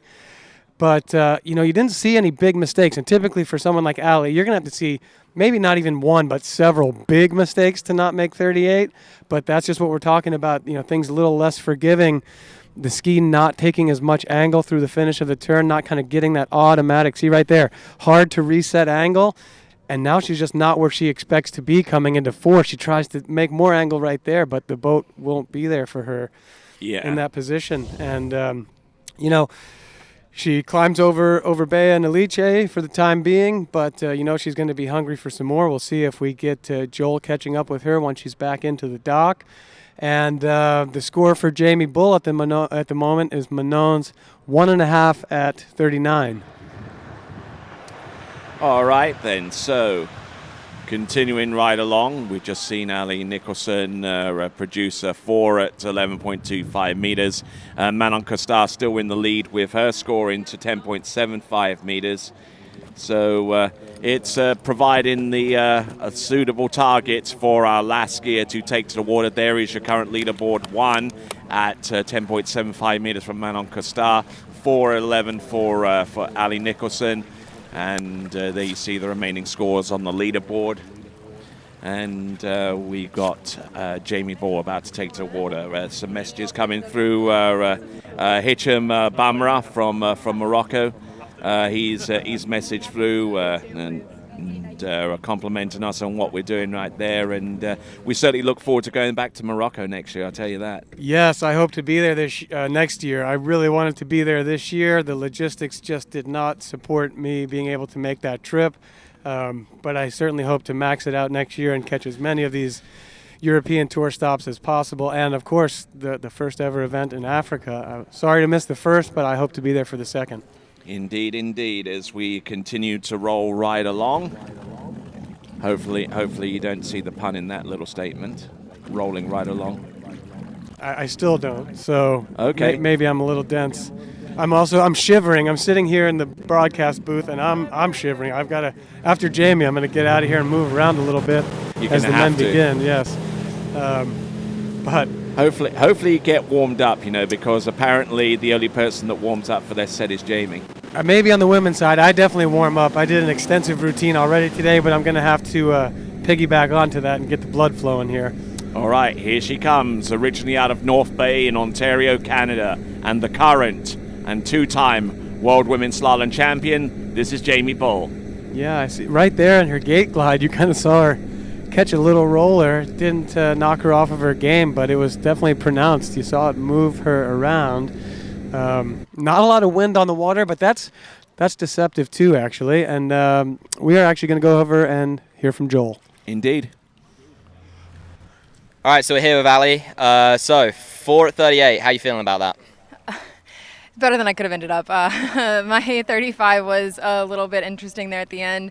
And then out of 2 into 3 was really not very good at 38. So I composed myself and I was like, all right, this is going to be interesting. And then I got over to 4 and that was kind of it. So overall, you know, not too bad. It puts me just behind Manon. So we'll see what Jamie does. But we have another round tomorrow and then just kind of feeling it out and getting ready for tomorrow night. Yeah, so you're in a good place. And then obviously night final tomorrow. So I guess the earlier you ski, the lighter it might be. So this could actually work out in your favor, really. You excited to ski at night? Yeah, I am. I've done it before, but it's been quite a while. So I think it's definitely going to be interesting. I mean, we've all kind of talked about it being a little bit rolly. The water is really high here. So I think at night, not being able to see it is going to be very, very interesting. But yeah, so just kind of feeling it out, trying to get ready for tomorrow and try to be as tough as I can tomorrow night. Well, challenging conditions. Looks like, these girls going out after you. Jamie's going out next. I've lost my train of thought here, but... Yeah, well, we're just going to go back to you guys because I don't know what I'm talking about anymore.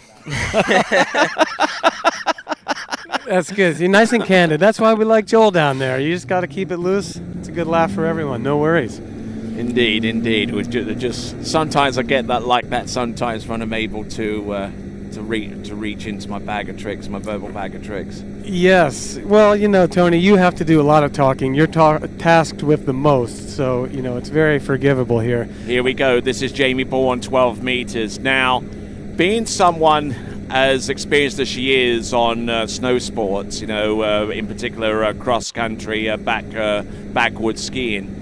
Her knee bend and her ability to be able to suck up the minor rollers and waves. That's what really keeps her in the game in a lot of instances. Yeah, I mean, what you're talking about there is kind of proprioception, just knowing where your body is in space, knowing where your center of balance is relative to your ski. And I think, to use the snow skiing analogy, when you're snow skiing, you can encounter different textures. It can be icy, it can be groomed, it can be powdery, and the way that you're going to feel and respond and the way the skis are going to respond is different depending on how that is. So, in the water, we don't always think about that, but basically we're just dealing with a different texture right here. So if she has that experience from being able to adapt to different textures, knowing that you're going to get different response through your feet, being able to, like you said, maybe use the lower body to manage that could be to her advantage here. All right, then moving right along, we've got Jamie Ball skiing behind that Nautique towboat, the Nautique 200. It's actually a brand new Nautique 200 that we see out there, because a lot of so new. It's only had 10 hours on the boat. Yeah, it was 10 hours, but it pulled a lot of practice. So, I'm not sure which side of the first oil change we're on here. But, in either case, it's pretty freshly unwrapped and ready to pull this event. Like I said, I think the first time we've had a Pro Tour stop behind the new 200. So it's getting a good showing out there. Here's Jamie. This is going to be 11 meters, 38 off. She needs to run this to challenge Manon in the lead with 1.5. 4 is the second place score from Allie. That's a good start right there. Ooh, that's a slow, strange 2. She's going to have to get something back. She does at 3. Let's see if she can get a better 4. She does. I think now she's going to be okay. She is. She's fine. That was a slightly scary 2. We're seeing these little weird hiccups, some seemingly come out of nowhere in places. We're gonna watch the replay in a moment. I don't see what set up this 2. This is a very textbook gate. Nothing to argue about right here. As I remember, very nice 1. Look at that. Tight, good alignment, great side-to-side speed. She gets out here. Now, where does that come from? I'm not quite sure. She has to put that right out of mind. Let it be in the past. Good 3. Now she's back on track. She does not allow the same thing to happen at 4. And now she's just back to a good normal 38. This is what we expect from Jamie. And here she goes. She's now going to have a chance to take the lead if she wants it. She mentioned sandbagging. It's too late to get her seating position too low to be out off the dock early and in the light. So she's going to be, based on this round, one of the top 2 seeds. Well, she's one of 2 people that's gone through this pass already. So she can't finish any worse than second, surely. Correct. Yep, taking the full advantage of the lake here. When both lakes are running as they were this morning for the amateurs, you can't drop this far down in the hole and have such a long setup from that end because you'll create rollers into the other lake. Right now we have just the back lake active. The front lake is paused for the moment so everyone can watch the pro men and women. And this is the last of the pro women. Jamie would certainly love to be the first and only through 39. She's been running it a bunch this season. Right now, it would just be 2 for the lead. All right, here we go, folks. Jamie Ball coming in at 10.75 meters. Entrance number 1, a piece of 2 will give her the lead, but more importantly, she'd love to be able to run this pass, but kind of broken over off number 3. But she's achieved one objective, to be in the lead after round 1, and so far as the other objective is concerned, that might have to be deferred to at least the second or third round. Yeah, and I want to say right there, we saw a mild look of befuddlement come across her face. Like, that was a very good gate 1 and 2. As I said before, typically when you have the first couple buoys working well, you kind of have the rhythm for the pass. That 3 ball was another anomaly. Like, where did that come from? Why did it go south so quickly? That's a good one. And she's crossed course here nicely to 2, has a good setup, makes a good turn. Everything comes tight. We would usually see Jamie just smoke this 3, and look at that. Just, she grabs her head. Like, she didn't see that coming, nor did we. No. But that's what we're working with here today. We're going to get one more look at it. I like that gate quite a lot. When she turned this one, I thought, okay, we could see it right there. Good cross-course angle, actually. More or less the same thing at 2, much better than the 2 ball at 38. She should be fine right here. Now, that rope just came tight early in her hands. You know, she couldn't get back to it, basically. She couldn't get the ski under the line and her body back to the handle before it was tight. And here we're going to have a look at the leaderboard, Tony. Yes, indeed. And Jamie Ball confirmed as the leader after round 1 with 2.5 at 10.75 meters. One of only 2 competitors to have gone onto that line length, because the second one is currently in second place with 1 at 10.75. That's Manon Costar. In third place right now after round 1, 4 at 11.25 meters for Ali Nicholson. Two-way tie for fourth exists between Beatrice Yanni and Alicia Bagnoli, both on 3 at 11.25 meters. Violetta Mosiolski from Argentina, 1 at 11.25 meters, and Ali Garcia, 7th spot right now, 3.5 on 12 meters.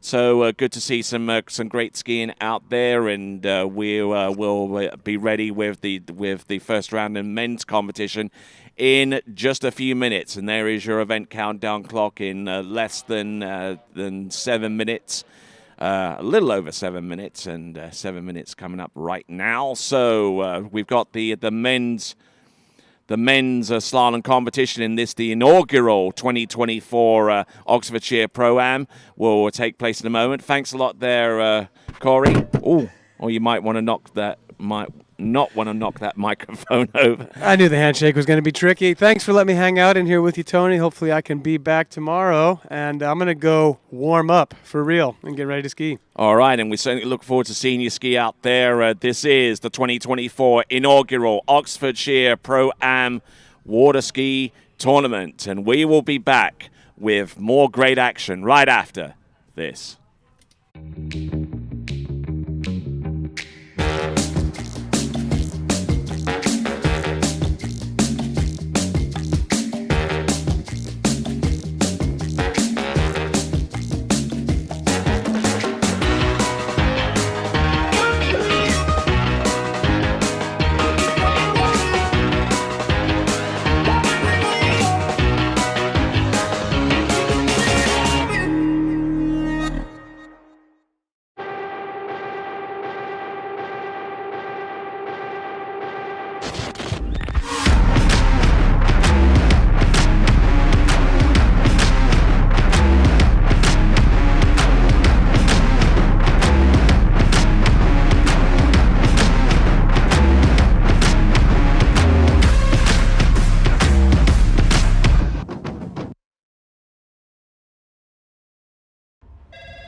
Thanks for calling Wake House. This is Brian. How can I help you? Yeah, Will. Can I let him know who's calling? All right, just a second. Will, I got a fill for you. Perfect. Give me just 1 second. All right, hit it. Thanks for holding. This is Will. Hey, how's it going? Good.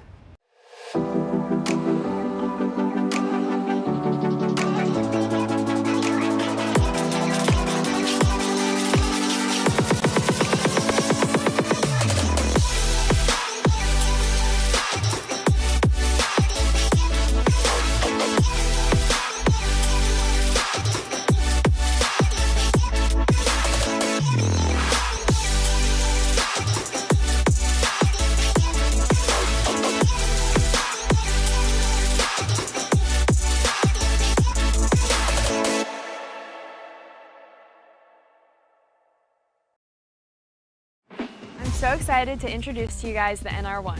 Over the past season, we've been working on developing the ski shape that is now the NR1, and I truly do love this shape. I'm so excited to ski on it this season, and I hope you guys love it as much as I do.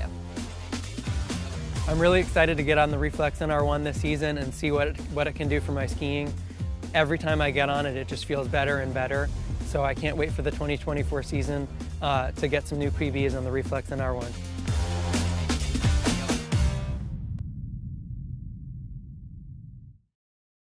All right, welcome back to continuing coverage of this, the inaugural 2024 Oxfordshire Pro Am. Glad to have the pleasure of your company and also to have the presence of all of our sponsors. As you can see on the screen and below my desk there, you see all of the entities there. The next event on the schedule, the men's slalom round number 1, and we'll have the running order in just a moment, but let's check in with Ali. All right, guys, I'm here for a very special award presentation. I'm joined by Gavin Kelly, who is a member of the European Waterski Council, and he's going to give a special award to Joel Poland. So I'll let you explain the award. Last year, Joel achieved something that I'm not sure any other skier has achieved. He was nominated and selected as the European Waterski Council Athlete of the Year, the European Confederation Athlete of the Year, the World Waterski Council Athlete of the Year, and the IWWF Overall Athlete of the Year, which is quite a remarkable achievement, but it reflects the year that he had. But I'm privileged today to give him his trophy from the European Confederation, and we always give a little gift as well. So we have this lovely glass trophy for him to take home. Joel, take it. And then an engraved bracelet that he said he's not going to wear while he's skiing, but he's looking forward to wearing it after that. So congratulations, Joel. He told me earlier on that he intends to have great performances for the rest of this year so he can win it again next year. And let's hope he does. Anyway, congratulations and thank you for the sport, Joel. Thank you.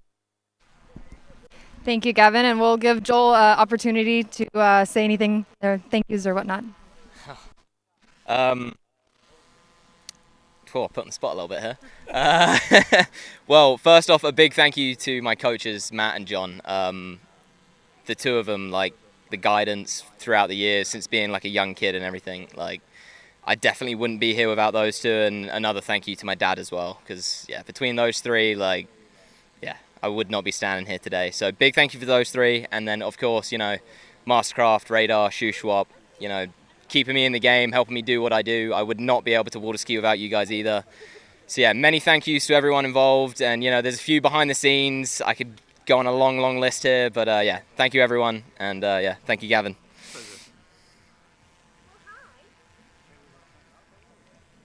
All right, so we're going to get ready. Our first competitor is about to take to the water. Okay, this is going to be Belgium's Arno Durik, who will be our lead-off skier in the men's slalom competition. Boat straightening up. And let's see what Arno can do by way of his opening pass, 13 meters. Entrance number 1. Arno, who's been having one or two troubles getting his ski set up right, on top of which he's fighting an injury on his right leg. But so far, so good. He gets through on pass number 1 and gets ready for pass number 2, which is going to be the 12-meter line. So Let's have a quick look at the running order, shall we? We've just seen Arno de Rick start off and get his first pass under the belt. We've got Charlie Emmett, the second skier out, followed by Aaron Davies, Adam Saddlemeyer, Corey Vaughan, Joel Poland, Thomas de Gasperi, Jonathan Travers, Sasha Deska, Robert Hazelwood, and Will Asher. So there are 5 British skiers in this event out of the total of 11 that you see on the list right there. So almost making up half of the order. And great to have you here. I'm Tony Lightfoot, and we've got... So our driver at the helm is Vince Turp, who comes to us from Gosfield Lake, just outside Halstead in Essex, in his first professional drive since San Gervasio about 3 seasons ago now. And getting ready to go. We'll see what he's got there. All right, Arno de Rick there. We're going to tighten up on that line, and 12 meters is going to be up next. Minimum starting line length for all of our skiers at this stage of the competition is 13 meters. You can see our TWBC crew following the progress of Arno de Rick. 12 meters. There's number 1. Number 2, a little bit broken off on number 2, but managing to get back in the game here. He's way too hard on some of those turns for 12 meters. And Arno de Rick will no doubt be breathing a huge sigh of relief there as a result of that effort there on pass number 2. As we see our next skier about to take to the water, surveying the area around him. It's Charlie Emmett from Great Britain. And nice expression there for the camera. Certainly a little bit less expressive than Jude Bellingham a few days ago, but things over here in the United Kingdom are certainly on an upward tick at the moment. You know, at least sporting-wise. On Sunday, England will play Spain for the European Football Championship.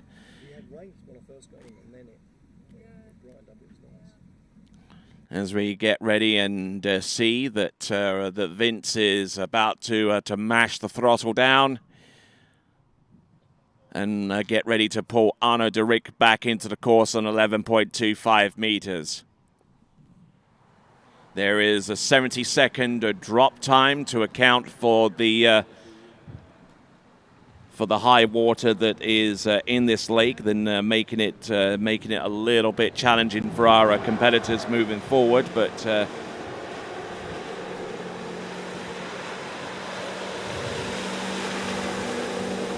here we go, folks.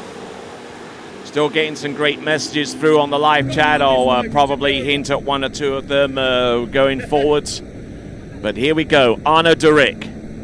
11.25 meters. Takes a hard start off buoy number 1. And he blows the tail on number 2 and slipping out the back there and establishing the score of 1 1/2 on 11.25 meters. From Belgium, that is Arno de Rick.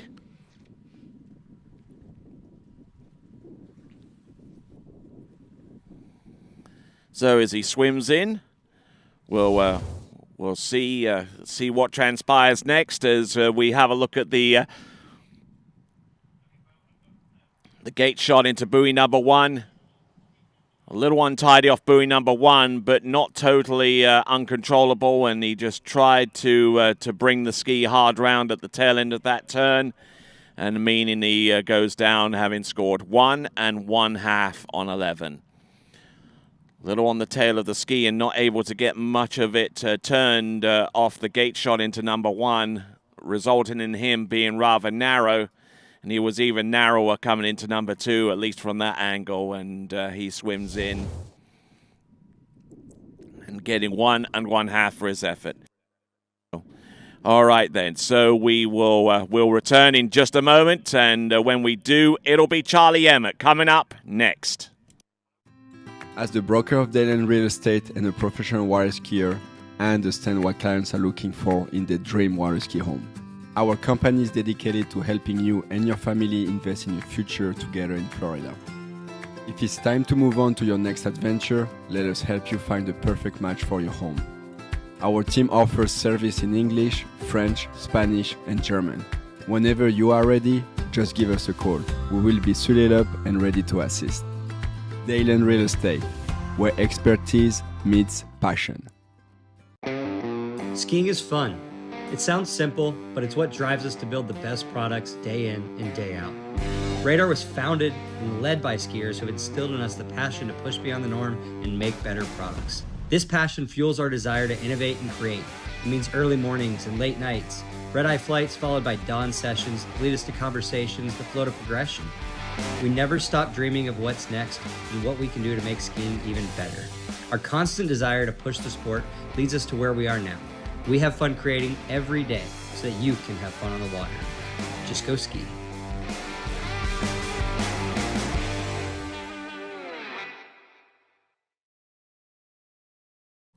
All right, and welcome back, and getting settled in to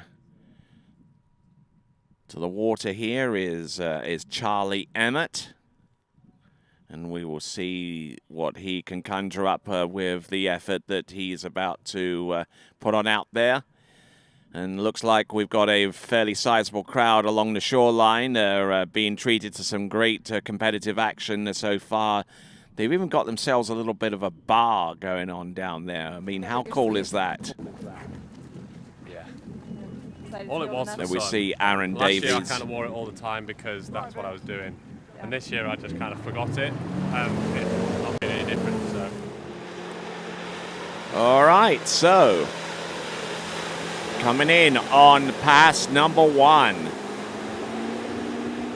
This is Charlie Emmett. Minimum starting line length is 13 meters.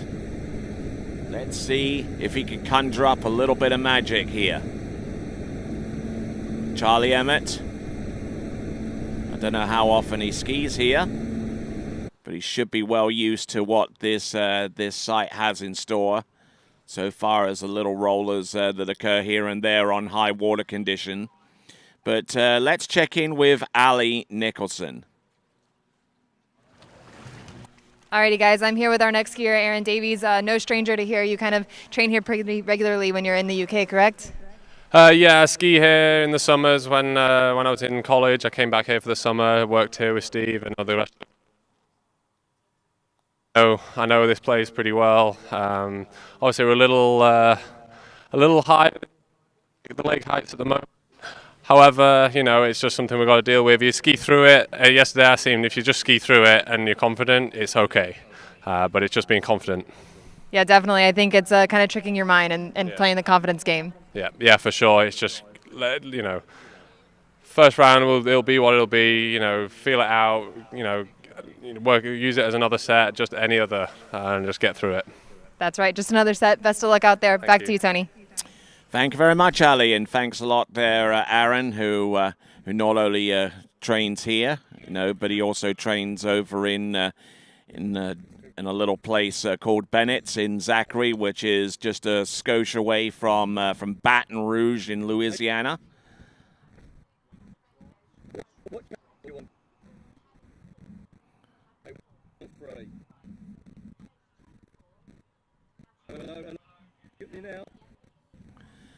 Okay, so Vince getting things set up in that towboat. We should be at about the 70-second point. Each skier gets 70 seconds of drop time, 1 minute and 10 on each end to allow the water to settle down.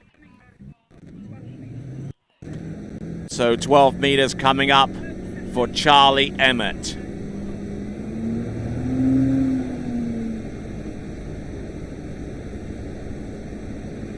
And here we go. Charlie Emmett skiing behind that Nautique 200. 12 meters. Ooh, taking a big hit there and still rocking his way from one end of the course to the next. There we go. That is Charlie Emmett. Getting pulled out to shorten beyond 12 meters.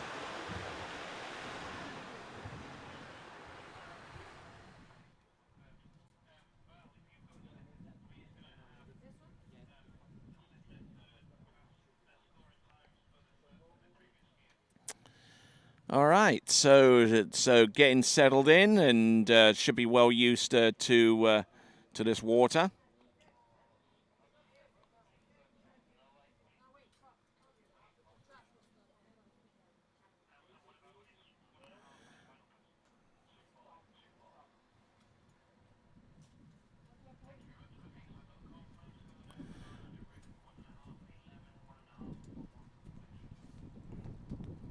All right. Getting settled in. He's gone through the initial passes of 13 and 12. 11.25 meters should be fairly straightforward there for him. And we will see if that turns out to be the case as we continue right along with the boat being positioned next to the starting dock. He's going to get ready for pass number 3. It is that 11.25 meter run where the rope starts to get shorter than the course width. Course width is 11.5 meters. The rope now is at 11.25 meters. So let's see what we've got. Charlie Emmett.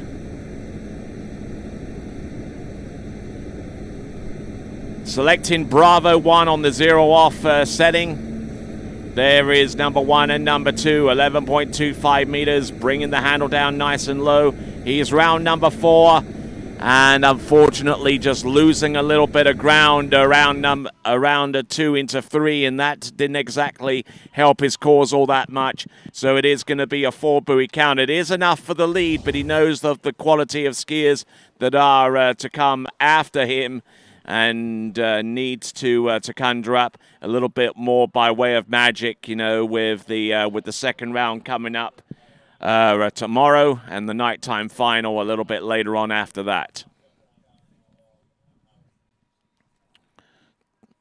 Yeah, just getting separated from the handle off 3 into 4, and then from there he just carried way too much speed and just not unable to effectively to make an effective edge change and a play on number 5. So let's have a look at this from the view of the boat.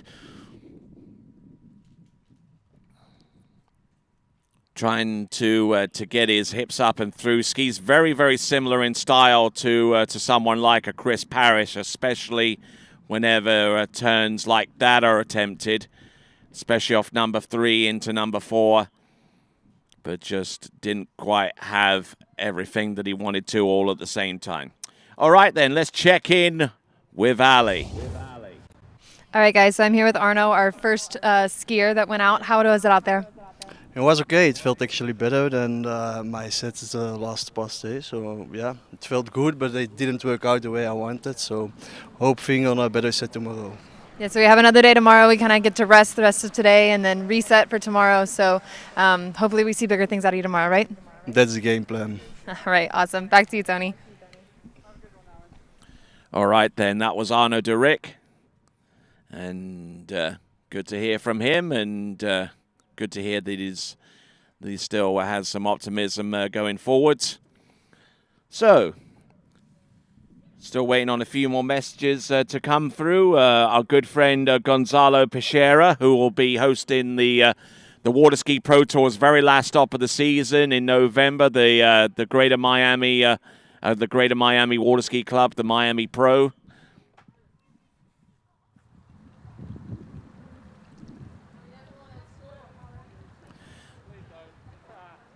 So good to hear from him. And there is Aaron Davies slipping into the water and getting ready for his opener right here at the Oxfordshire Pro Am. Right here, just outside the village of Beringsfield, which is located towards the south and east of Oxford. Oxford, known worldwide for its university, its rowing team as part of the Oxford-Cambridge boat race that's held each year on the River Thames. And also Oxford is well known for car production. They are the world epicenter for the Mini, which is produced right here in Oxford. Got an opportunity to pass by that facility, and it is huge, I tell you what. Here we go. This is Aaron Davies on 30 meters.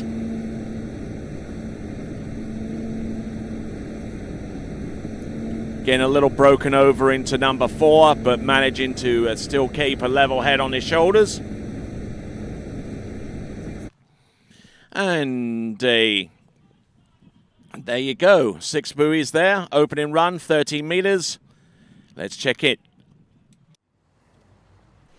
Alrighty, guys, I have Charlie here, fresh off the water. He just told me that this is his home site, so no stranger as well to here. How was it out there? Yeah, it felt nice. Yeah, I'm just a little bit hesitant with the wash, but there's actually nothing at the moment.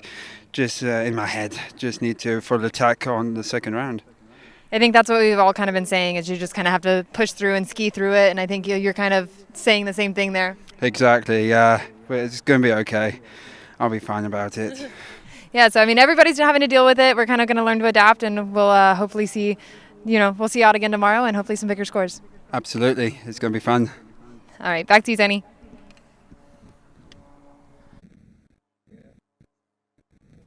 All right, then. So there we see Vince Turp at the helm of that towboat, and now getting ready. He'll be pulling in our next competitor. Our competitor now. It is going to be Aaron Davies, who comes to us from the northern English city of Bolton, and does train here on occasion.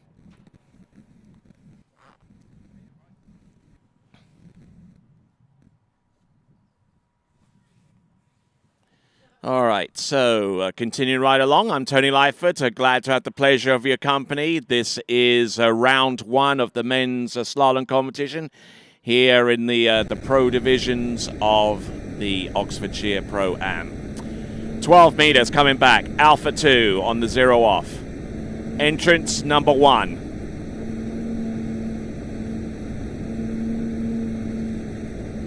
Whoa, getting in a little bit deep on this pass, a little bit deeper than he was expecting to get, but still managing to get round all 6 on 12 meters and making that pass relatively straightforward. I mean, at this stage of the game, passes become less and less straightforward, and it sometimes has to involve a little bit of grit and determination going forwards. So there we go. That is Aaron Davies, and we'll get to see what he can do on the next run coming up relatively soon. So Aaron Davies there on 12 meters.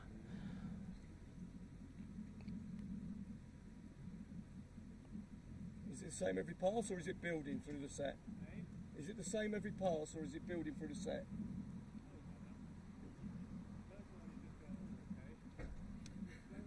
Yeah. And it's good to see the conversation had by the driver and the skier. We're able to listen in on some of that little chitter chatter, and kind of helps to calm the nerve of the skier, And Vince Turp is good for something like that. He just really puts you at ease, and using his Essex charm. He comes to us from the rural part of that county.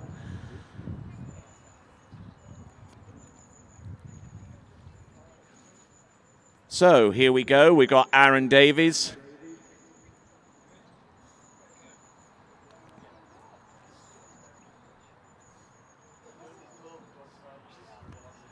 Just waiting until the 70 seconds has expired. Each skier has that for each time that they drop, to allow for the water to settle down. Currently in the lead in this slalom event, Charlie Emmett on 4 at 11.25 meters. Arno de Rick currently in second with 1.5 on 11. And Aaron Davies having run through 13 and 12, getting ready for 11.25 meters, the attempt himself.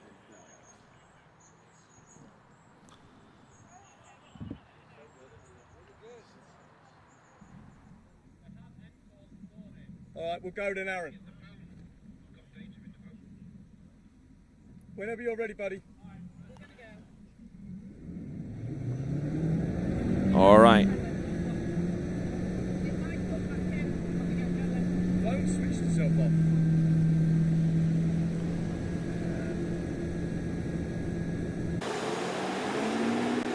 All right, coming in.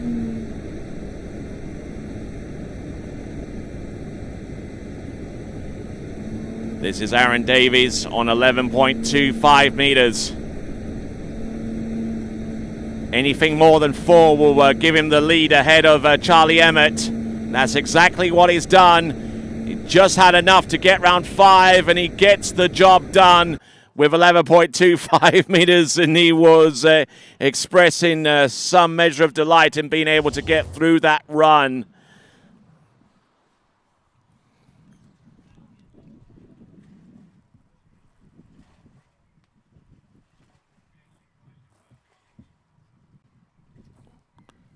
So looking in pretty good shape. There was a couple of instances with this run like that on buoy number 3 where things could have gone sideways in a hurry.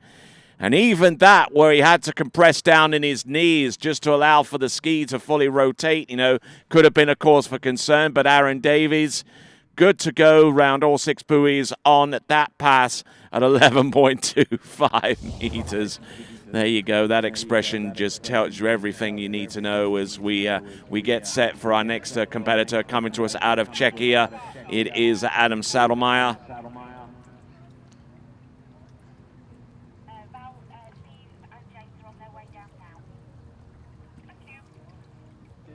So there is the remainder of the list. 4 skier out, Adam Sadelmayer. Then we see Corey Vaughan and the remainder in part of the remaining part of our skiing list.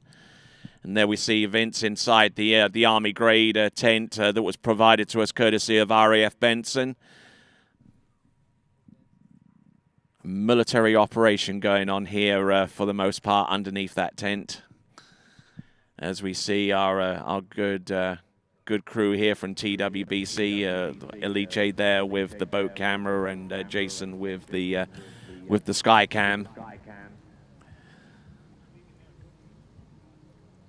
Here we go, buddy. All right, here we go, folks. Vince Turp mashing the throttle down, coming in from the far end. This now is Aaron Davies.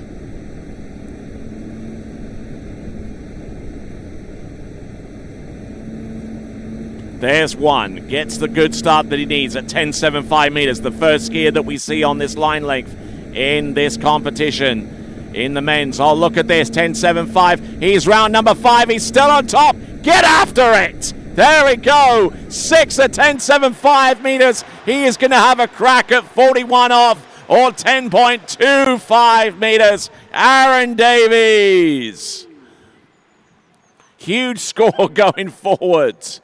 That gives him about an 8 buoy advantage right now on the next best competitor, and certainly a score that could well be a really, really tough target for our remaining skiers to go. But I tell you what, it wasn't easy.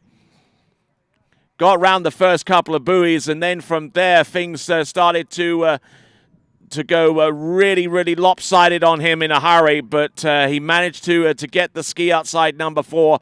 Taking a huge inside hip slam on number 4.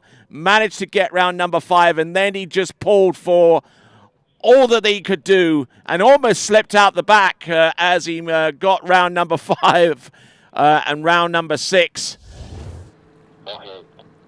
So now that is a 6 buoy count there for Aaron Davies on the 10.75 meters, 10.25 meters. It will be coming our way.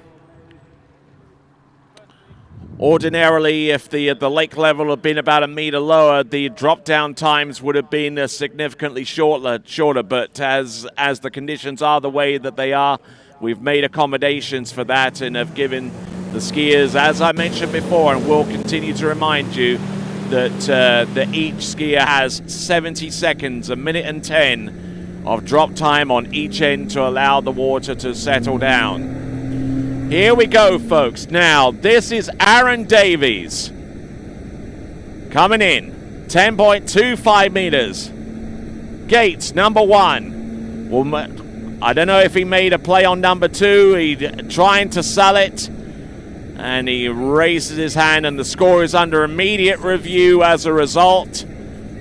So there we go. That is Aaron Davies. Certainly a great effort, and will no doubt be of immense enjoyment to the home crowd here from the United Kingdom, right here at the Oxfordshire Pro-Am. There's number 1. Now this provides us with our best view coming into buoy number 2. Oh, did that ski go all the way around? Well, the judges are there to make that final determination because they get to see another view of this from the boat. We'll slow this right down and get the full perspective here. Bringing it on, and that's even less conclusive. So I mean, if it came down to the initial view from the tower, it could well be the one that will be used to determine whether he got round number 2 or he has to make do with 1. 1 buoy it is, 1 at 10.25 meters. So in the officials' eyes, I believe that they made a decision that the ski had actually made enough contact with number 2 to totally displace it, and under that rule, the buoy would not be counted. So you go back to the previous buoy and score it from there.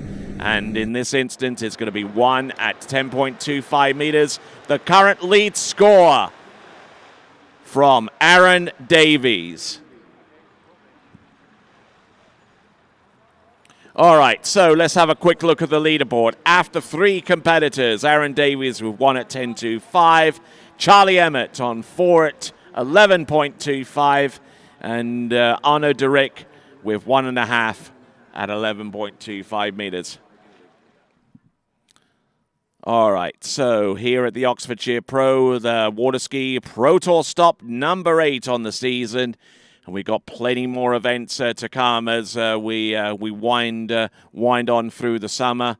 We've got the Mastercraft Pro, we've got the King of Darkness, we've got the Miami Pro as well as the Travis Grand Prix. All of them part of the Waterski Pro Tour, and all of them being broadcast to you exclusively live on TWBC. Let's check in on Dockside. All right, Aaron, so well done out there, ending with a score of 1 at 10.25. How was it? It wasn't my prettiest set, honestly. 11 on the way down was a little rough. I took a bit of a big hit, but getting through it, as we said before I started. And then it was the same kind of on 10. Just keep each buoy as it comes. Not looking at the water, not seeing any rollers, anything like that. More just concentrating on your points. Keep moving. Keep going through the through the turn. Making sure we keep going. Just keep moving. That's the best thing you can do in these. I would say challenging. It's just movie slightly. So, yeah, but happy with everything. Yeah, for sure. Well, you're our first skier through 7.5, so kind of setting the bar for the rest of the skiers. Well done.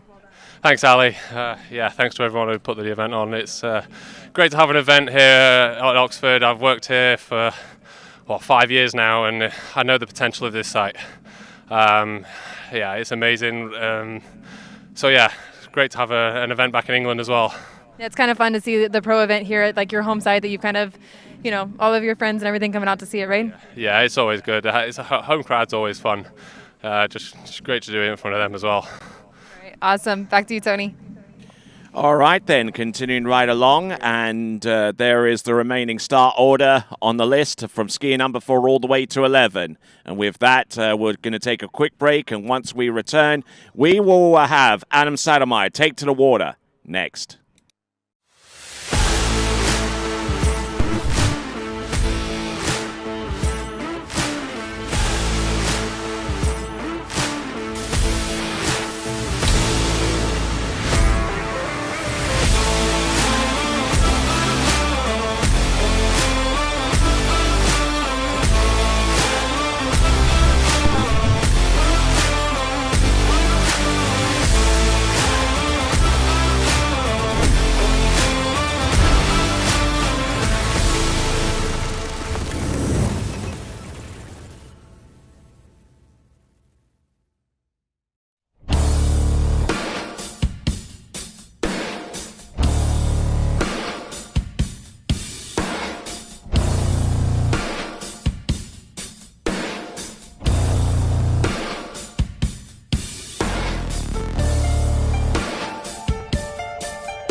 For skiers and water enthusiasts, Florida lakes are what dreams are made of. Combined with world-class golf, remarkable weather, natural beauty, theme parks, and so much more, it's easy to see that Florida is paradise. For more than 30 years, I've enjoyed Florida's lakes and many offerings. If you are interested in Florida real estate, let me be your guide and trusted advisor as you search for your paradise. Together, we can make your dreams a reality.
At Dillinger Insurance, we have over 50 different carriers to shop your home, auto, and recreational vehicle insurance needs. We would love the opportunity to save you money. We insure million-dollar mansions, condos, mobile homes, rental homes, and everything in between. We know all about wind inspections, 4-point inspections, and how to get you the right coverage for your particular home. You've got questions, we've got answers. Can you remember the last time you had a rate decrease with your auto insurance? Let's take a look and see what we can do. We know all the ins and outs of getting our customers the best rates, coverages, and discounts, so put us to the test. Don't monkey around with your insurance. Call Dillinger Insurance today. We've got tons of companies to help find you the best prices and the best coverage for your particular needs on home and auto insurance. Go Knights!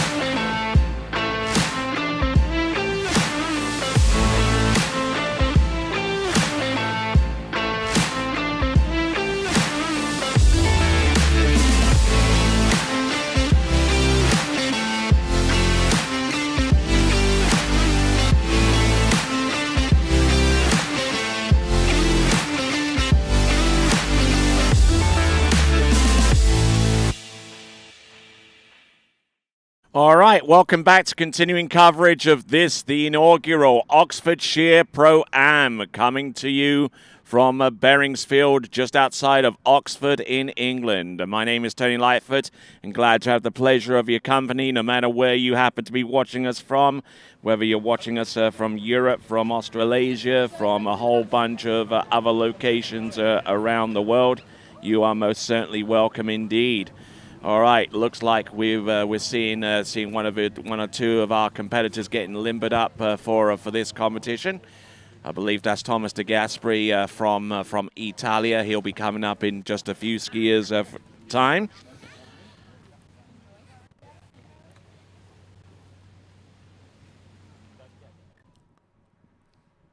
We see our great crowd there, and notice that they've got some kind of bar or some kind of concession stand there based upon a horse trailer.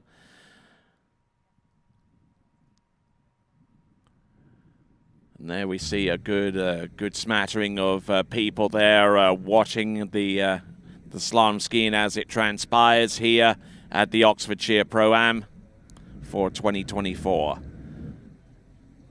Our boat driver is Vince Turp. That just does that. I mean, the age is going up. All right, so as I mentioned, Vince Turp, it will be behoven of me to mention a few of our other officials on the jury panel. Our chief judge is Claire Hoyle. Homologator is Peter Davies. Our scorer is Paul Airy. Assistant scorer Jill Heath.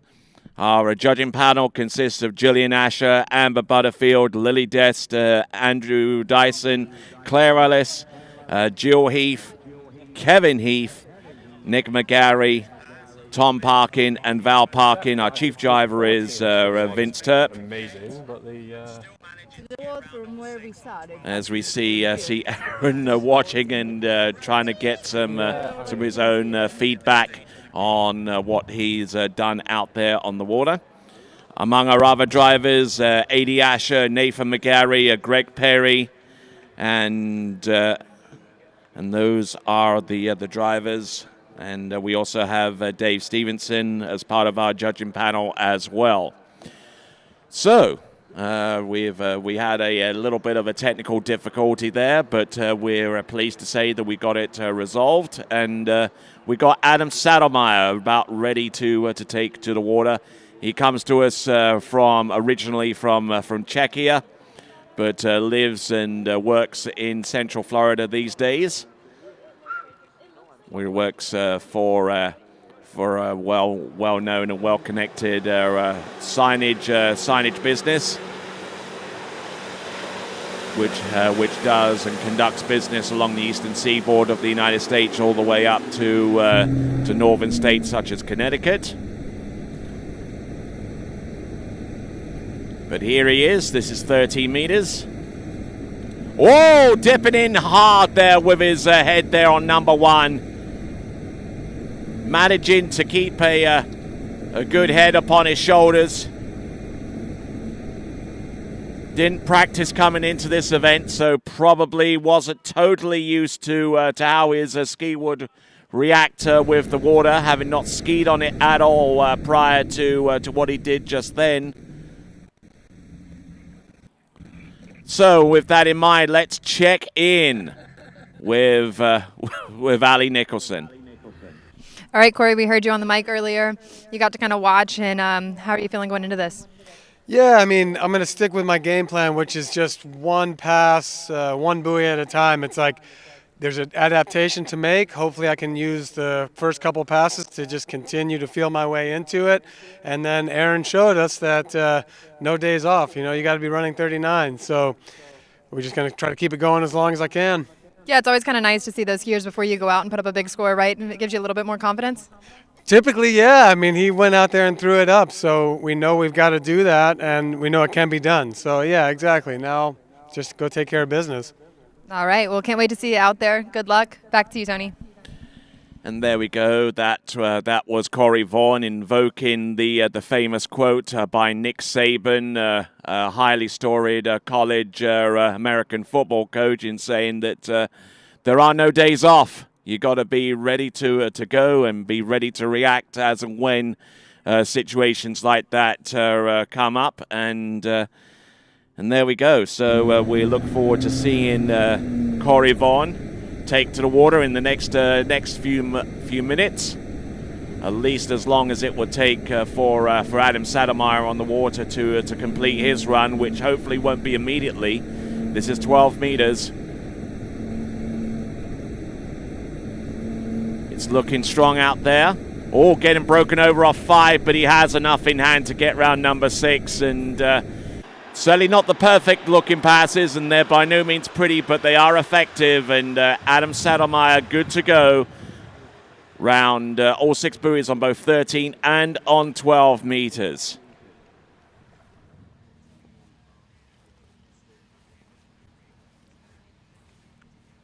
And there we go. There's Joel Poland there getting limbered up, or trying to get limbered up.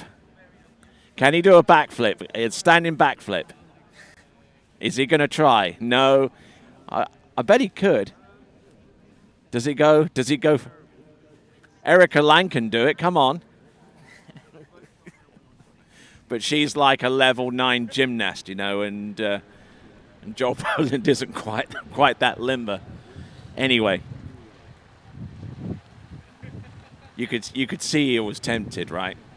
Okay, so we got Adam Saddlemeyer. About 10 seconds remaining on the drop clock.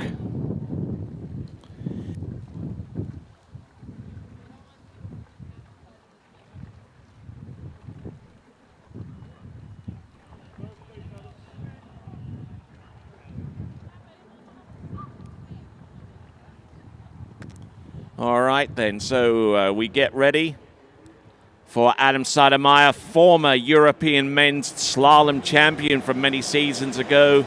He won that title first of all in 2010 in Skarnes in Norway. At about the same time that Manon Costar was winning the first of her European titles in the women's competition. Here we go, Adam Saddlemeyer, former world overall champion. Certainly a good triple threat in his heyday, but has now resorted to being a slalom specialist. Oh, and getting in a little bit deep there. So Adam Saddlemeyer, I'm sure that will count for a bit of a practice ride there for Adam Saddlemeyer. Didn't take the opportunity, or was unable to take an opportunity to practice over the last day or so. So, just to give you an idea as to how many people will advance through to the next round, all but 3 would advance. There are 11 skiers in this event, therefore, and Adam Saddlemeyer no doubt has a little bit of work to do in order to put himself in the spot where he could potentially advance through to the nighttime finals, which will take place tomorrow night.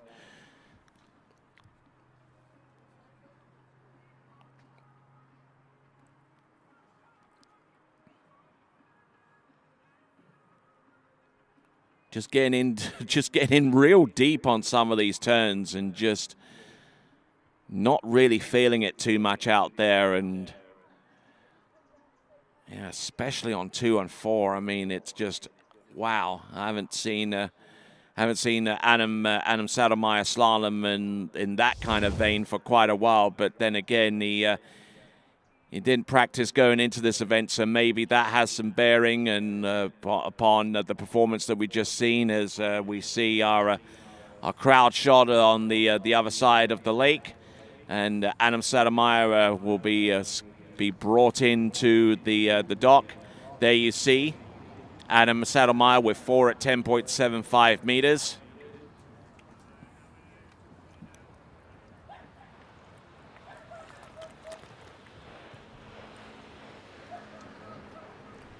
Okay, so Adam Saddlemeyer with 4 and 11.25 meters. That represents his best score right now. Looking at that leaderboard, that ties it with Charlie Emmett, Aaron Davies, A score of 1 at 10.25 meters, and way out in front compared to many of the other competitors.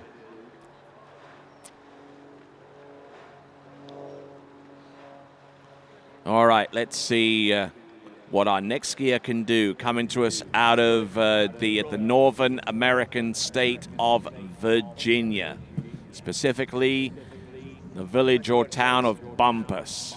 And it is none other than Corey Vaughn.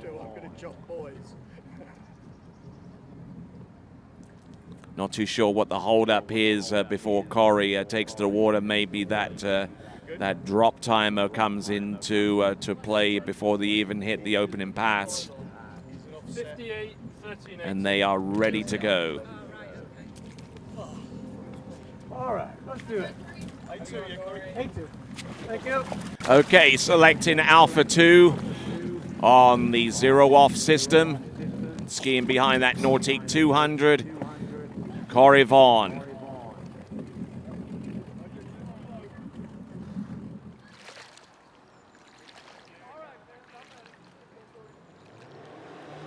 All right, here he comes. Making the turn round the dockside end. Boat straightens up. Brings him into the course. This is Corey Vaughn.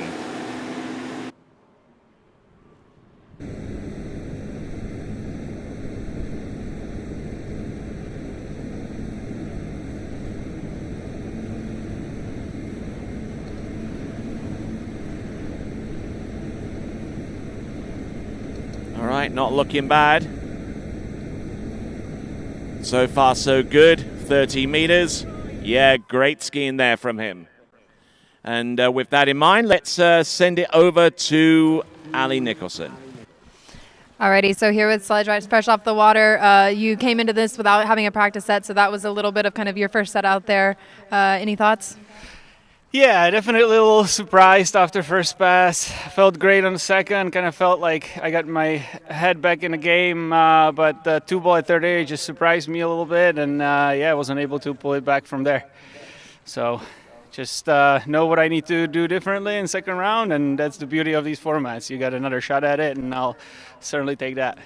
Yeah, so now you have a kind of a reset for today, kind of think about what happened and come out ready for tomorrow. Sure, I'll try not to think about it too much, but yeah. All right, well, we'll see you tomorrow. Good luck. Back to you, Tony. Thank you. All right, thanks a lot there, Ali Nicholson on the dockside end conducting the interviews. Good to have her on board as Corey Vaughn sets out his stall 30-meter opener. And now going to get ready to come back in on the return effort. 12 meters. The rope gets shorter after each successive run. And you continue to ski under that proviso until you cannot ski anymore, whether you fall or completely miss the buoy. So,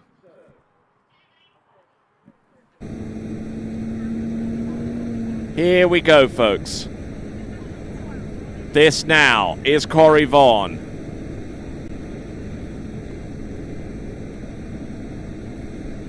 Nice setup on buoy number one. An incredibly tall skier, but yet he still is able to exact some uncanny control over that slalom ski of his as he slaloms and gets it to go around all 6 buoys there, and will make it through the exit. Corey Vaughn from the United States of America. One of a small contingent of skiers from that nation.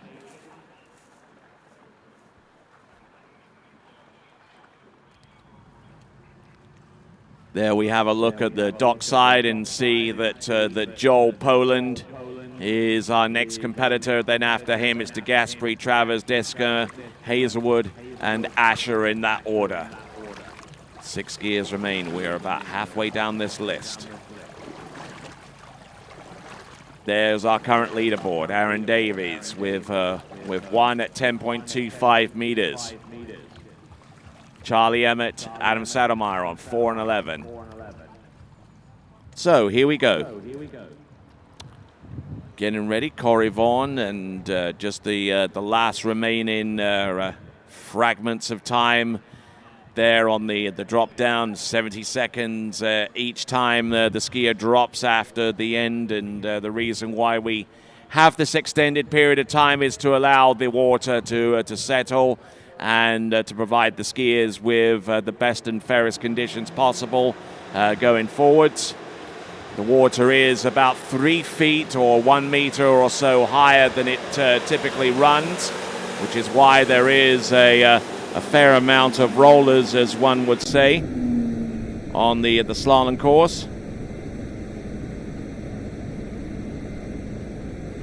Okay, Corey, let's see what you've got. 11.25 meters. Handle up a little bit high, but he's known to do that from time to time. Bumps the ski into that turn into number 4. A little bit down course after number 5, and really had to stretch hard to get round number 6. So there we go. That is Corey Vaughan. Round all 6, but only just. We'll have a look at this one more time. There's number 1, bringing the handle in nice and firmly as he makes his effort to get round number 2 as smooth as possible. Trying not to get overawed by the situation out on the lake. A little bit of a little bump there into number 4, but still able to successfully make it round number 5.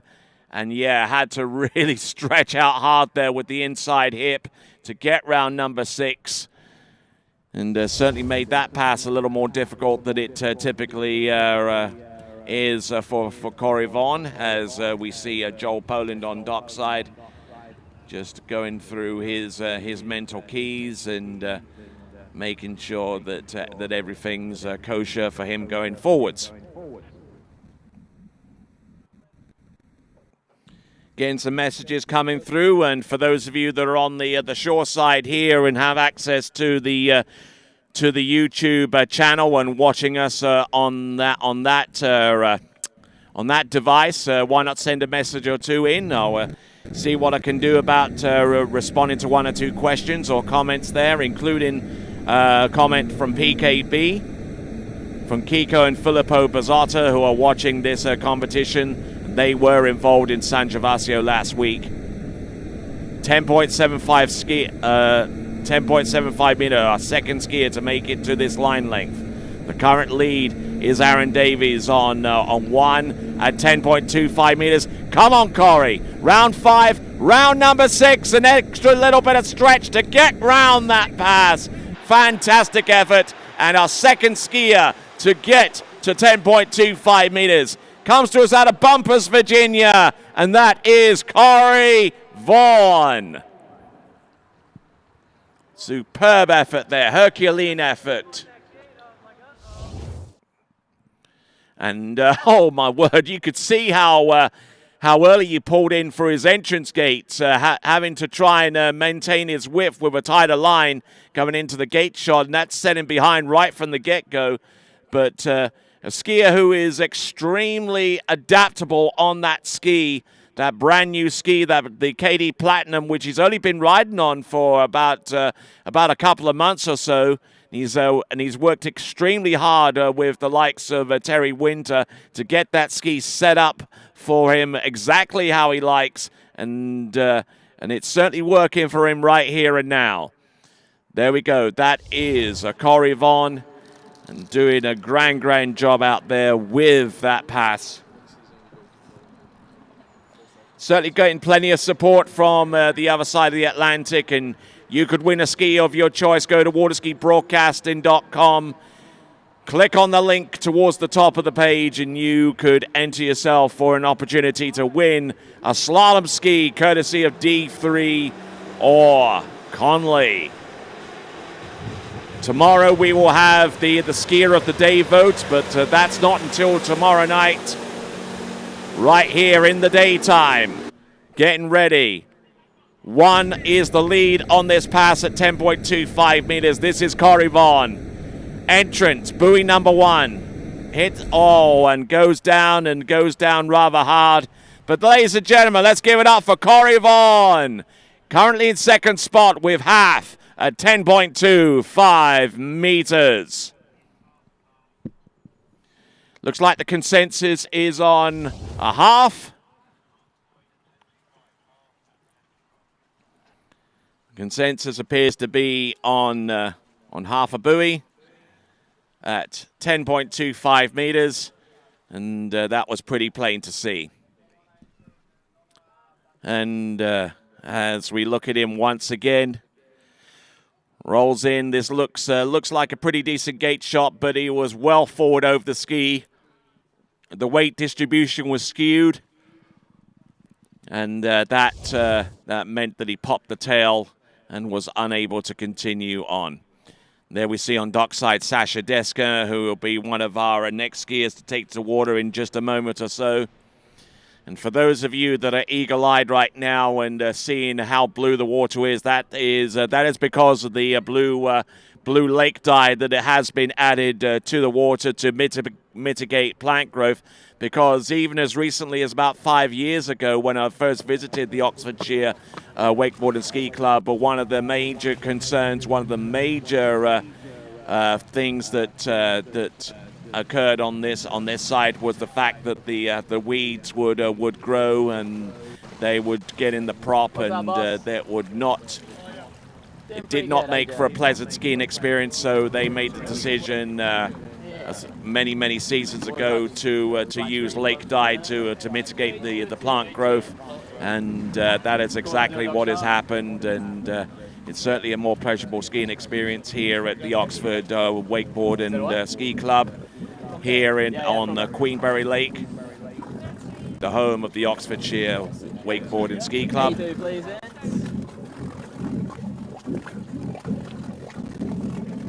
Queenberry Lake, just outside of Oxford, to the south and to the east. We'll wait for the beat stock. Need every second, you know.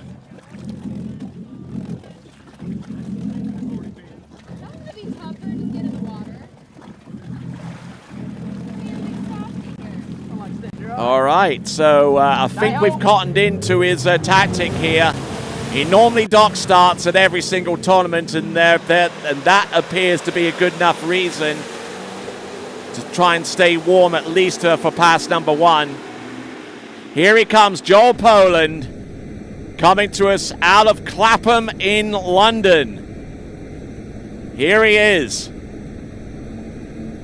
Current world overall record holder. And shocked the world last season by making it through 10.25 meters last season at the World Waterski Championships in Groveland in Florida. And with that in mind, let's check in dockside with Ali.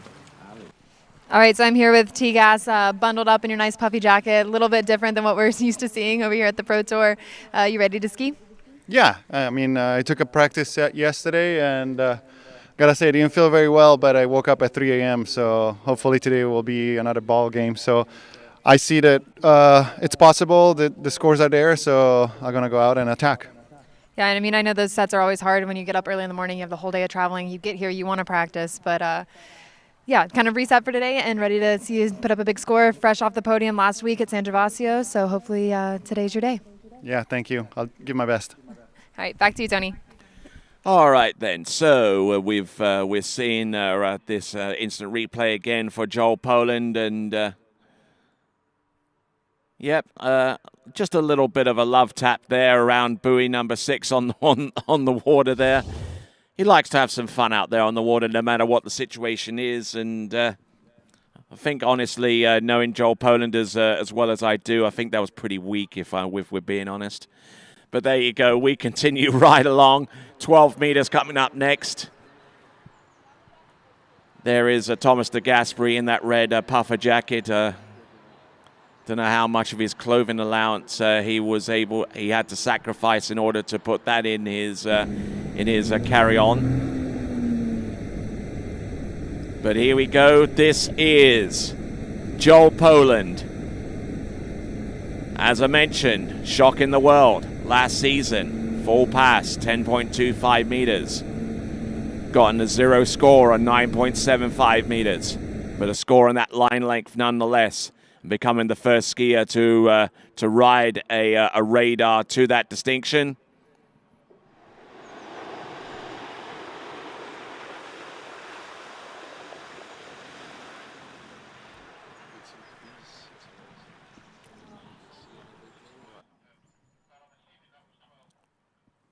So Joel Poland through the 12-meter line and getting ready for 11.25 meters.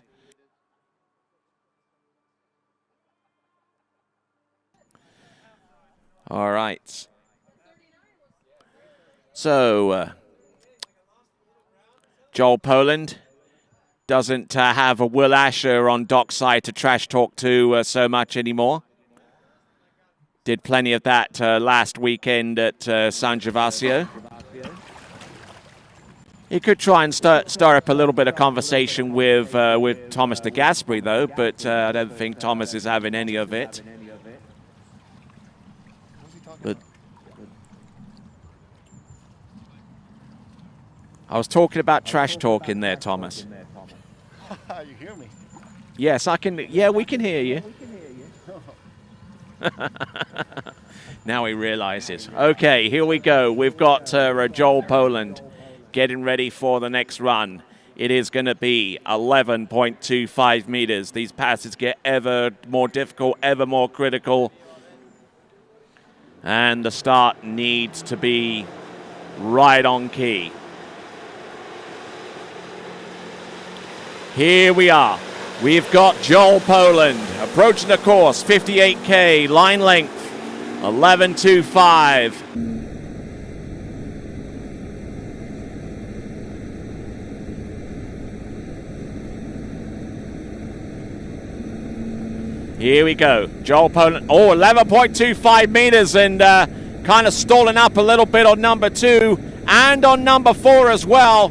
Oh, he's all over the show, but he still manages to get round all 6 at 11.25 meters. Not the tidiest of passes there for Joel Poland by any stretch of the imagination, but as long as he gets round 6 and through the exit gates, it doesn't really matter on the grand scheme of things.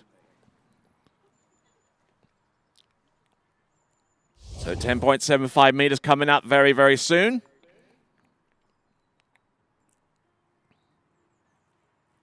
Good extension around buoy number 1 and seems to have gotten that one situated. Round number 2, keeping the ski firmly ahead of him.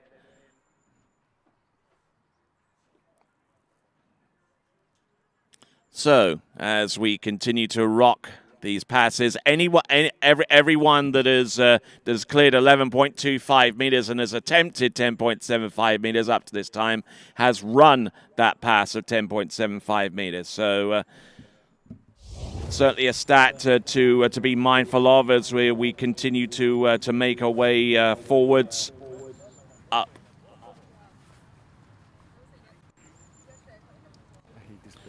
All right, so as we see Thomas de Gasperi there limber up on dockside, just trying to stay warm. Notice a little bit of a challenge in this part of the world. But here we go. We got Joel Poland in a moment, about to approach the course. It is going to be at 10.75 meters. Currently in the lead is Aaron Davies with 1 at 10.25 meters.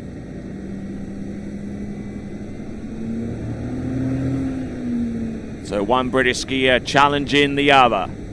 Here he comes, 10.75 meters. Needs to start. And here it is. Boom, hits that number 1. Far better, more stable this time around. A little bit of a delay off number 2, but he's still there on number 3.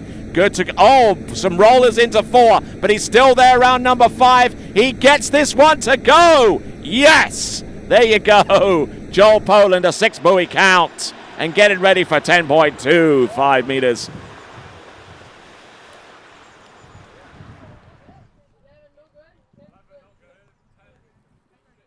Yes, great effort. Just had to put everything in the kitchen sink into that one. And still has this uncanny knack of just staying on top of the water. Skis left foot forward in slalom. Skis right foot forward in tricks. The only person in the world that I know of that has such a crazy setup like that. But here he is, realizing that he has a better advantage skiing left foot forward in slalom than others would have skiing right foot forward in the same event. Round 4, round 5, just barely got that ski outside number 6. Boom! Takes the tightness of the line. And there we go. That is Joel Poland setting himself up for 10.25 meters.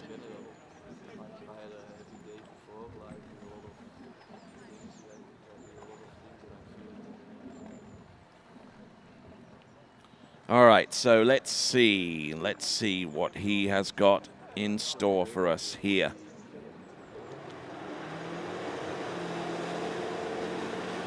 So, here we are. Joel Poland wants the lead, wants to ski.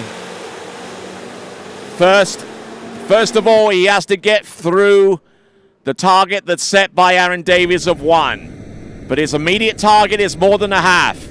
That is Corey Vaughan in second. Oh no, and he goes down and the ski rides over the rope, and that puts him in a two-way tie for second place right now with Corey Vaughan. He certainly had the turn, but he just didn't have the right handle location. And unfortunately there for Joel Poland, he will swim in having scored half a buoy on 10.25 meters, which, as I mentioned, puts him in a two-way tie with Corey Vaughan, and Aaron Davies is still in the lead on 1 on this line length. The turn looked good. Oh, look that angle, how quickly it got established. But the ski, unfortunately, rode over the rope, and little unfortunate there, and he just looks absolutely bewildered by what just happened there. Line got slack, and when it gets slack, it goes lower. And when it gets that low, it becomes a risk of you being in a position to ski over that line in that instance. So Aaron Davies still in the lead with 1 at 10.25. Corey Vaughan and Joel Poland, two-way tie for second. Half on 10.25 meters. That is the top 3. All right, so we still got plenty of skiing to come, so don't move away, folks. So we've got Jonathan Travers among our skiers on the list, and we've got Thomas de Gasperi coming up in the next few minutes as well. Sasha Deska is going to get ready to go fairly soon, and Will Asher will be our final skier to take to the water. Now, be sure to subscribe to the TWBC YouTube channel and also hit the bell icon, because by doing that, you will be informed as to the next time we go live. The next time we do go live beyond this event will be the IWWF World Under-17 World Championships, coming to you live and exclusive from Predator Bay in Calgary in Alberta, Canada. Yes, indeed. Moving from one rather chilly and nippy place to another. Although I do understand that sometimes the sun does shine over in Calgary, in Canada, on occasion, as it does here on occasion as well. We saw that a little bit today, but the cloudiness and the skies above present a pretty chilly picture. It does have to be said. And a skier who's pretty used to something like that. He skis on a rather large natural lake in Trento in Italy. Had the occasion this time around to go visit it, and I'll tell you what, that lake must get rather cold at times. For Thomas de Gasperi on 13 meters right now, opens his account. Thomas de Gasperi, who podiumed in the last Waterski Pro Tour event in San Gervasio. And with that, let's send it over to dockside and check in with Ali. Alrighty, so here with Joel Poland, off the water, half 10-2. So sitting in second right now. How was it out there? Yeah, it's rolly. Like, it was definitely a little rolly, but, you know, managed it well. Just, you got to ski through them, you know. But, yeah, can't be sad with that. Round 39, that was my goal. So next round, have to get a little further down 10. So from down here, we can't really see anything, but listening to Tony, it definitely sounded like a bit of a rodeo out there. Yeah, definitely a rodeo. I don't know if I'm cold or if I got a bunch of adrenaline going right now, but yeah, definitely a rodeo. I was using some of the Jedi balance skills to just keep myself level. But yeah, not bad. I think there's definitely more out there, and we're going to see bigger scores. All right, hope so. Maybe today, maybe tomorrow. We'll see. Back to you, Tony. And it definitely looks like Joel has been pulled through one of the hedges a little bit. I do have to say, maybe a comb or something like that would probably help. But good on you there, Joel. Half a buoy at 10.25 meters, currently in a two-way tie for second. Asked them to find his ski from last season, sent that over at considerable expense. And as of last weekend, certainly feeling a lot more comfortable, a lot more secure with the ski that he had previously been riding on. So there we go. We've got on the starting dock Jonathan Travers. And the next edition of the TWBC podcast will feature an exclusive interview with Jonathan Travers as he tells us about his season, including the win at San Gervasio. All that will be published very, very soon on the TWBC podcast. Make sure that you check it out on YouTube Music. The TWBC podcast, check it out wherever you listen to your favorite podcasts.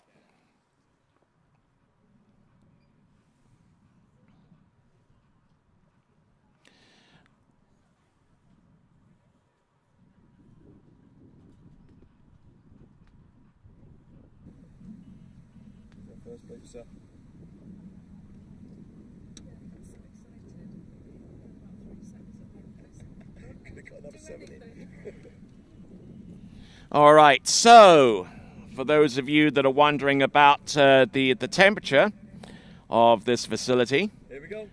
Right now it's currently hovering at around about 19 degrees Celsius, which is about 66 degrees Fahrenheit for those of you across the United States, or at least on the left side of the Atlantic, wondering how chilly it really is. Here we go. This is Thomas de Gasperi, 11.25 meters. Looking good. Oh, getting into a little bit of difficulty off number 3 into number 4, but he manages to stay in it and really work hard towards the end. That is Thomas de Gasperi out of Trento in Italy.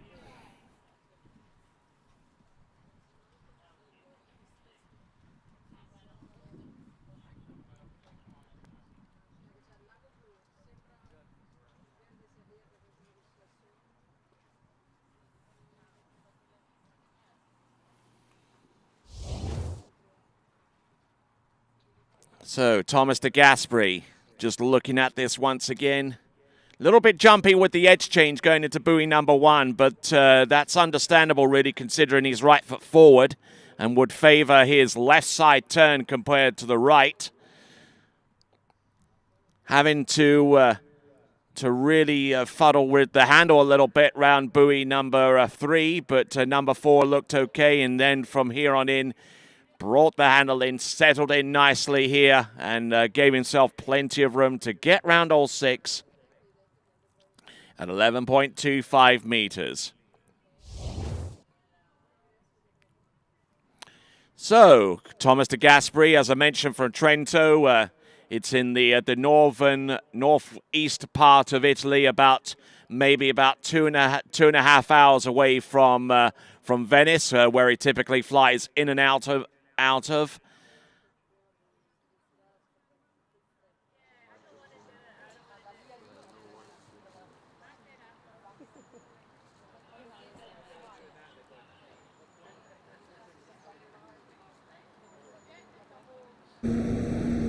So here we go. Coming in, Thomas de Gasperi, 10.75 meters. Wants to be a part of that gaggle of skiers that has run 11.25 meters, and also this pass as well. Now, and he drops in on the tip of the ski, and unfortunately for him, going down and rather soon there. That is Thomas de Gasperi. He gets round buoy number 3, but unfortunately put in too much weight on the tip of the ski, blows the tail, and that currently puts him in about 4th place at this time. So Thomas de Gasperi. We'll wait to see what it looks like for him on the leaderboard. We bring in all of the skiers through to the next round, aside from 3. We take 8 skiers through to the for the nighttime final. We have 11 here total. Simple math, pretty much. And just turn that one just way too hard and just try to get ahead of the situation there. And I don't know, he just raised his hands in the air in bewilderment there and wondering how on earth that could have happened. But happened it has. He got a decent start on number 1. And had he have achieved the same kind of rhythm there off the first 2 buoys, he would be in the water, but he would be in the water getting ready to go for 10.75 meters being the next pass. So we continue right along. We've got 4 skiers remaining. We've got Desker, Hazelwood, and Asher to come. But before those, we have Jonathan Travers out of Groveland in Florida. Okay, Vince.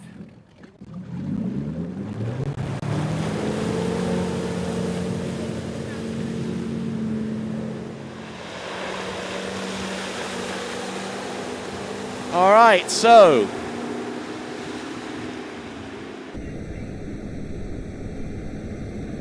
here we go. This is Jonathan Travers. Keeping the ski ahead of him. 30 meter. Oh, a little bit of a delay off number 2, but he's still there on number 3.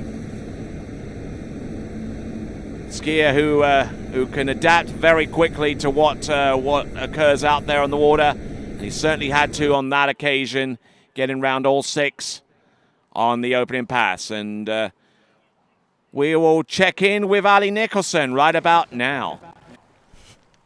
All right, so I'm here with Corey Vaughn. You ran a half at 10.25 earlier. How was it out there? Yeah, it felt a little better than it did in practice. That's kind of what I was saying on the dock before I left. Just try to keep figuring it out. A half's always a bit of an annoying score, but I'm really happy to get through the 39. Gust of wind came up there, and I got really stuck on the gate, made me a little nervous, but that kind of made me go hard, and that seemed to work. So maybe learn something for tomorrow, and we'll just try to keep dialing in. Yeah, now you're all changed, back bundled up for the weather. Any shout-outs you want to give? Yeah, well, we were just talking about your brother Zane holding it down at home, so big shout-out to Zane and everybody at ski school. And, of course, Amelia and Seth, my mom, the family. Love you guys, and excited to be back with you soon, but got some more work to do. All right, awesome. Thanks, Corey. Back to you, Tony.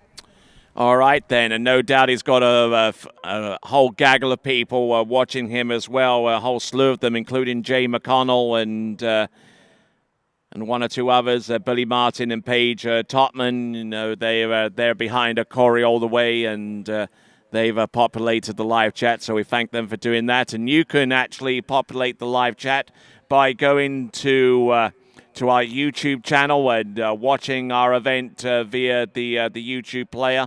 On the right-hand side, you'll see the live chat, and let us know your thoughts. Let us know what information you'd like us to provide by way of context, and we'll see what we can do. Here we go. This is Jonathan Travers, 12 meters or 35 off in his lingo in the left side of the Atlantic. There's 3, there's number 4, just patiently waiting for that ski to come round.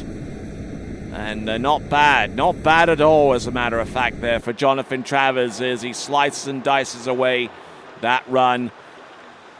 The newly minted San Gervasio Pro-Am champion from last weekend.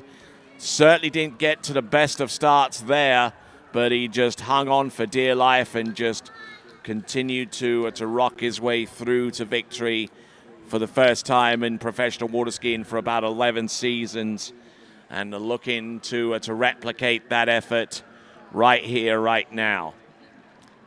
There's still, of course, the nighttime final about to take place on Saturday night as we have a look inside our military-grade tent here with Vincent Stadelbauer on the ones and the twos, and the rest of our crew will see a few of them as well.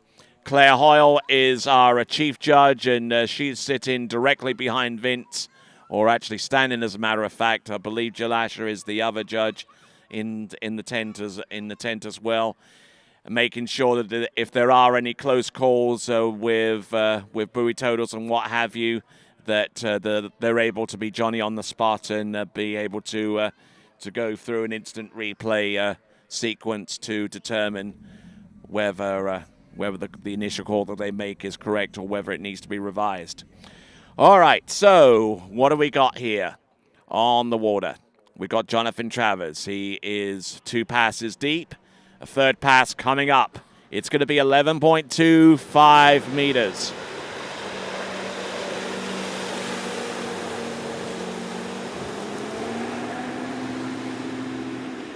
Okay, folks, up and at 'em. Jonathan Travers, 11.25. Entrance number 1 gets the handle down. Little bit of a bump into number 2, but still managing to rock his way through this pass. Nice smooth water around number 4 and number 5, and gets it to go around buoy number 6. So the first third of the pass may have been a little bit rough on him, but as long as he stayed upright and put himself in a position where he could turn 3, then the pass was pretty much money for Jonathan Travers. As we can see plainly off number 1, a decent water there. Now the ski's starting to bounce a little bit towards the tail end, but he stays nice and relaxed. He allows the ski to come round, and once it's done that, then he can go off to the races and howl. Round number 4 and number 5, keeping his head and shoulders up and just allowing for some good hip direction going across the wake.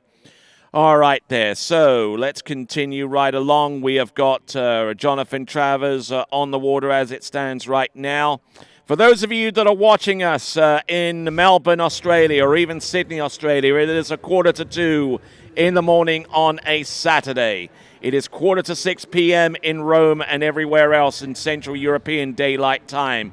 If you're watching us from somewhere like Baton Rouge, Louisiana, it is 10:45 in the morning, and 1 hour a little bit beyond that is the eastern seaboard of the United States, where the time right there at this moment is 1:45 noon. All right, so time check for all of you good folks that are watching across the world, and it was certainly appreciate it if some of you that are watching this coverage and participating in the live chat will also tell us where in the world you're viewing us from, as we see Vince Turton mash the throttle down on that Nautique 200, and now getting ready for Jonathan Travers. 10.75 meters. Entrance number 1, bam, hits that one. Number 2, handle up high. He's in serious trouble here, and by bringing the handle up, he delays the end of that turn, delays the angle that he could have achieved, and he gets round number 2, and I don't think he got much of number 3, if anything at all. So that score comes under review. You see the banner on the top of the screen for those of you watching the webcast, whether you're watching it here or elsewhere in the world. But we've got, and he turned that one as if it were number 6. Gets round buoy number 3, brings the ski hard around, and I think he had contact with the handle through that turn. So I believe that is going to be a score of a 2.5, unless the judges say otherwise. Looking at this, round number 1, drives hard off number 1. And I don't know what happened here. He tried to bring the handle in, but nothing was doing from the ski. And then he slid in and into the water, and I believe that's going to be 2.5. That's my belief anyway. Whether the judges concur with that, we'll get a confirmed total. And it is going to be 2.5 at 10.75 meters. Now we're down to our final 3 skiers. We've got Sasha Deska about to take to the water. And then after him, it will be Rob Hazelwood. And then finally, Will Asher before we put a button on this coverage in round number 1 for the men's skiers. The second round of the men's pro competition will take place early on.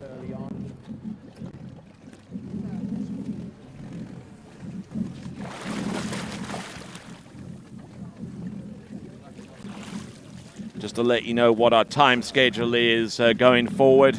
We're currently in the last third of the round 1. Round number 2 will begin at noontime, British summertime, which is 1 o'clock p.m. Central European Daylight Time. So it's 12 noon here in the United Kingdom. And then obviously work out the time for yourself based upon that information. 12 noon start for the second round of both the women and the men's competition tomorrow. In the meantime, right here and now, we see Sasha Deska from France, all the way through, opening pass. And we'll send it to the dock and check in with Ali. All right, so we're here with Rob Hazelwood. We missed you last week. You got to go on a little bit of a holiday and then had a wedding. So a little bit of a week off on the tour. Much needed? Yeah, the holiday was lovely. Still wish I was there, but no. It was nice to take a week off. Managed to get some more skiing in, a little bit more practice. So fingers crossed it shows today, but we'll find out. We've been practicing here in the UK, so getting a little bit used to the cold weather and whatnot. Yeah, I'm just a little bit more frozen than everyone else, so we're good. It's been really fun to be home. The weather's been mild, which is what us English people like to call miserable, but warm enough. So it's been doable. We're all good, and yeah, just excited to be here in my home country, and yeah, just hopefully put up a score. Hope so. Good luck out there. Back to you, Tony. All right, well, thank you very much. And Rob Hazelwood's just trying to play down the chilliness in the air that exists at Oxfordshire wakeboard and ski. Just to let you know what events do take place tomorrow. We've got amateur round 3 starting off proceedings at 8 a.m. tomorrow morning, and hopefully we'll finish on time to allow for the slalom event in the pros to take to the water at noontime.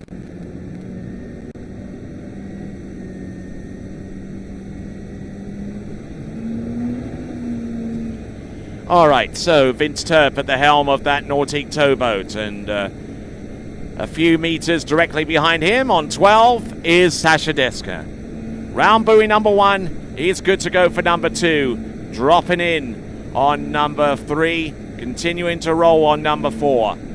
Now Sasha Deska, one of the most experienced skiers in professional water skiing, certainly in this part of the world. Very dynamic slalomer, and certainly one of the most recognizable names in slalom skiing. That is Sasha Deska. And we've got 2 more skiers to come after him. It will be Rob Hazelwood, and then afterwards we have Will Asher. So we're on 3 skiers remaining, including Sasha Deska. Just to let you know of our schedule, our remaining schedule. We've got men's round 1, the remainder of which we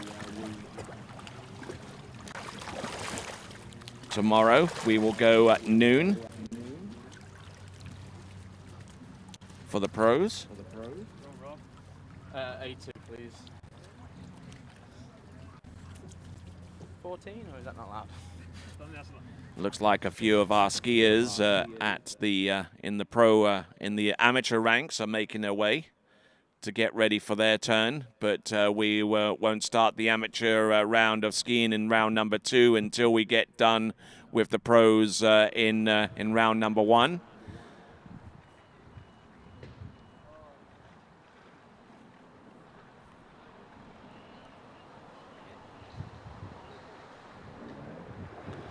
All right, then, here we go. Sasha Deska.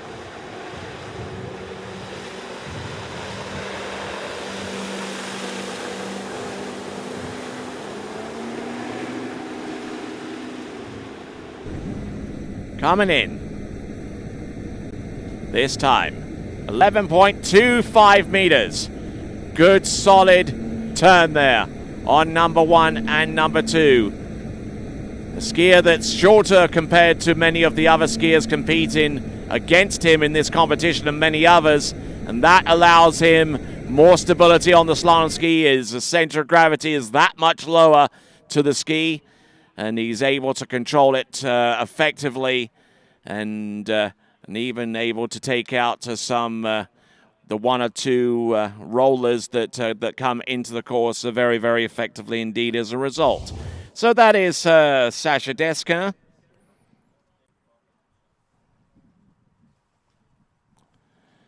I asked for people to tune in and letting us know where they're tuning in from, and you've come through admirably. Kristen Baldwin, who's tuning in from all the way in California, where it's still mid-morning over there. We've got Billy Martin out of Richmond in Virginia tuning in as well. And we got some folks that are tuning in a little closer afield, such as Coventry. And some folks also tuning in as well from the likes of Spalding in Lincolnshire, where a good friend of mine, Vicky Budd, is tuning in from, whether she's actually tuning in from somewhere a little further afield, but still within the UK time zone. And there we see Stephen Glanfield. He's the event organizer, and we certainly appreciate his efforts in bringing to a fruition this inaugural 2024 Oxfordshire Pro Am. All right, third skier from last out on the water. This is Sasha Deska.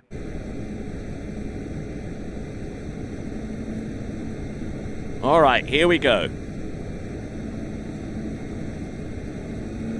Dropping in. Round number 1 and number 2. Keeping the flow going here, 10.75 meters. Oh, look at this, he's still there. Does he make a play on number 6? Yes! Sasha Deska! Looking good for 10.75 meters. Yeah, absolutely on fire. And you know, his experience really came into the forefront there, and allowed him to run through that run. Big shout out to the folks that are continuing to give us a location check. Some good folks there from Orlando, Florida, from the Netherlands, and tuning in from York in the northern part of England as well. All very much appreciated, and I'm sure that they're appreciative of the effort here from Sasha Deska with 10.75 meters. Little bit of a bump there on number 4, but you know what? As I mentioned before, his center of gravity is a little bit lower compared to the others, and he's able to deal with some of those rollers a lot more effectively. There we go, round number 6, waiting for the slack to come through that line, to be dissipated through that line. And now getting ready for the next run, which is going to be 10.25 meters. The current lead is being held and has been held for quite a few skiers by Aaron Davies.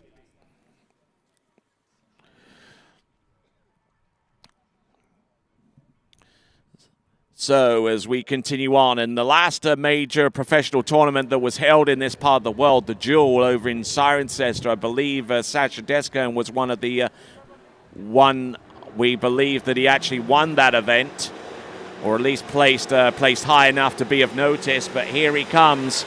This is Sasha Deska.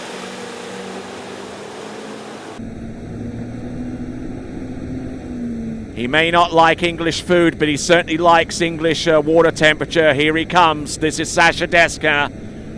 Entrance gates number 1. Oh, bringing it on, and ties for the lead with Aaron Davies on one buoy at 10.25 meters. Tied with the lead, Sasha Deska and Aaron Davies, one at 10.25 meters, which relegates those other scores into 10.25 meters into a two-way tie for third at this time.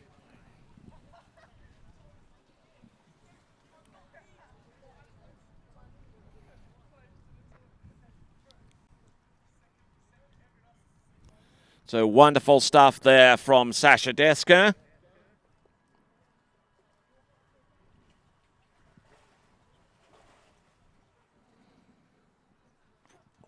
One buoy, which certainly keeps him in the hunt.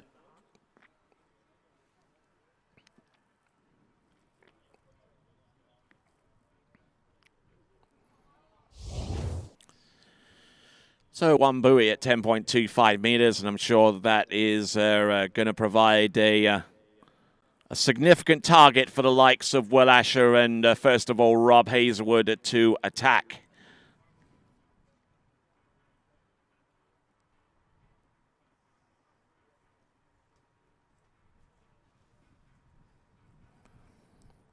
All right, and as we wait for Rob Hazelwood to hit the water, let's send it dockside. All right, so here with John Travers, you're coming into, this is the 6th event in 5 weeks. How are we feeling? Body holding up? Yeah, I'm doing all right. Yeah, 6 tournaments. So it's jam-packed.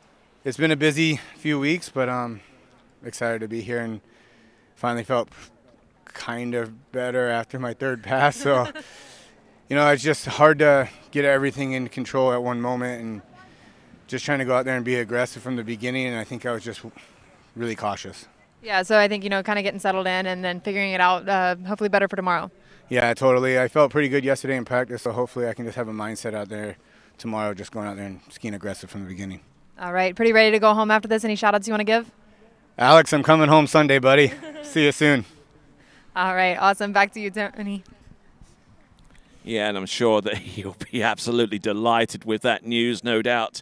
Sasha Deska, who last season got 5th in San Gervasio Pro-Am, 6th at the Caiafa Pro-Am, 9th in the Monaco Slalom, and 7th at Lake 38. And he's already had results on the Waterski Pro Tour at some events that have been considerably higher than that.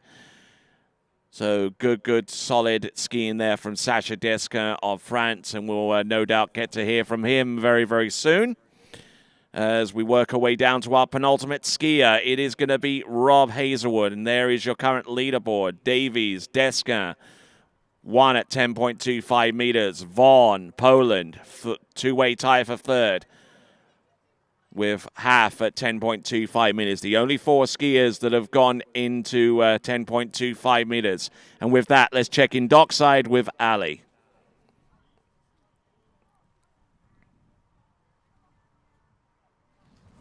Me? All right, so here with Sasha. Just ran 1 at 10.2. How was it out there? It's actually not that bad. I think it's more because we're not used to skiing the rollers. I mean, I'm not used to skiing the rollers anymore. First set of the year with a little bit of movement on the water, and I mean, to be honest, we've seen way worse, but I'm not ready to take any risk at 10.2 yet, that's for sure. Yeah, save it for tomorrow, right? Yeah, I know. I think sometimes it's a little bit challenging hearing everybody say it's challenging out there, and then going out there and kind of feeling it out for yourself and saying, you know, maybe it's not that bad. So hopefully that's a good sign for tomorrow. Yeah, we'll see. I'm sure it's going to be fine. With the driver we have, what's the problem? All right, well done. Back to you, Tony. All right there. So Sasha Deska, who certainly had some adventures on the slalom course over many seasons, has sometimes had to pay the price a little bit by sustaining injuries that have taken him out for whole seasons, but he's here and he's doing extremely well with a tied score of 1 buoy at 10.25 minutes. Now, penultimate skier coming to us originally out of Lincoln in England. This is Rob Hazelwood. Fourth for British skier out there on the water, and he's already gotten two Waterski Pro Tour titles under his belt.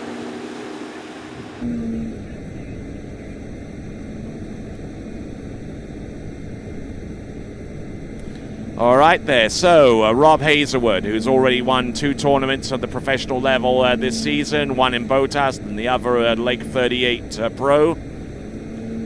So he's having the season of his dreams, and he's currently 3rd on the Pro Tour standings as it looks like right now. So that was Rob Hazelwood opening pass, and this is Ali. All right, I'm here with Will Asher, our current Pro Tour leader, coming into kind of the end of the long tour. And you got to ski this week back at home, so got to practice a little bit in the cold water? Yeah, definitely. It's nice to be back home and just feeling, the water for some reason always feels a little bit harder. Once you get settled in and start reacting to it, hopefully you can get through it.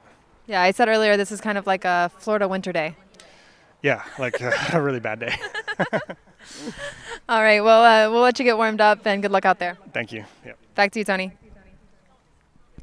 And Rob Hazelwood currently tied for 3rd spot with Freddie Winter right now on 114 points. And no matter what happens, Rob Hazelwood will gain some more points on the Waterski Pro Tour that would lift him above Freddie Winter. And how much higher he goes is going to be on him, because Cole McCormick, not skiing in this event this weekend, is only 4 points further away from 3rd to 2nd. So Rob Hazelwood could make up some ground here on the Waterski Pro Tour points. But the person whom we heard from on the dock right there, Will Asher, is currently on 228 points. And that is exactly double that of 2nd place right now. So he could certainly increase the distance between himself and his opposition if he conjures up some magic out there on the course. But we'll see Will Asher in a few minutes, but not before we've totally seen what Rob Hazelwood can do. 12 meters, looking good and looking in very good form right here. Took a week and a weekend to go to some functions, including the wedding this past weekend. And is otherwise still been training over at Hazelwood Ski World. I'm sure that he's got some family and friends over in Lincoln right now that are watching, or rather specifically Thorpe on the Hill, which is the location of Hazelwood Ski World. A great facility over there, and it's been improving year upon year, and they have a great training facility there too. I certainly remember the days where Hazelwood Ski World was barely more than a bare gravel pit with a couple of rather large holes filled with water, but it is. Ever since day one, he's been the announcing guy. That is wild. And he sounds exactly the same. You've had more Tony announcing than anyone. Yeah.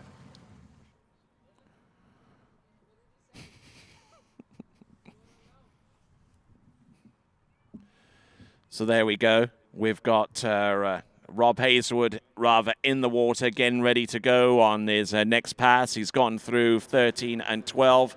11.25 meters is in his sights as he continues to ride that syndicate ski and to see if he can try and claw the space that exists between him and the rest. Syndicate absolutely crushing it on the brand leaderboard right now on 667 points, ahead of Radar in D3.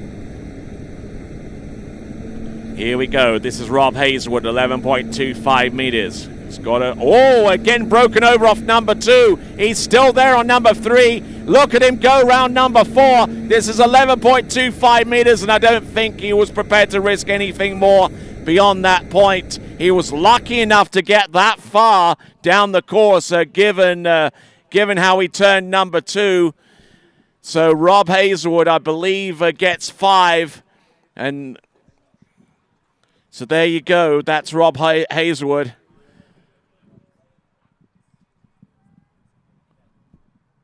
And probably could have done with 1 or 2 less Bucks Fizz after last weekend, but we'll let that matter settle itself as we have a look at Rob Hazelwood. Drops in hard off buoy number 1. Now from here, it should have been relatively straightforward, but he was really, really loose into number 2 for some strange reason. Just didn't have full control over the line at that point, and then he gets around number 4 and was trying to toy with the idea of turning number 5 and making a play on number 6. But at that point, I think he knew that the risk and reward that would be associated with such an endeavor was just not worth it at this time. He still has another round of a slalom tomorrow. Don't forget about that. And we take 8 out of the 11 skiers that are on this list through to the nighttime final, so he's by no means eliminated as yet. But Rob Hazelwood just getting into a little bit of a tricky situation there on 11.25 meters. And we'll see how that plays out, starting off with round 2, which takes place at noon British Summer Time tomorrow, which is the equivalent of 1 p.m., 1300 hours Central European Daylight Time. All right, Will Asher, dockside, getting ready for his go on the water.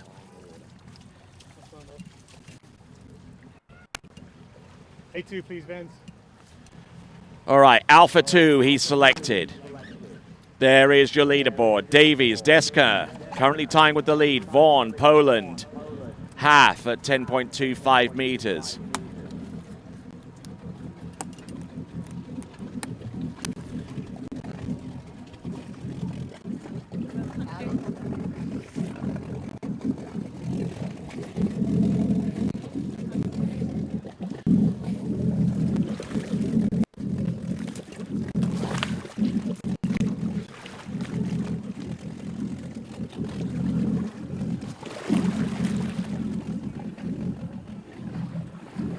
All right, so as we continue right along,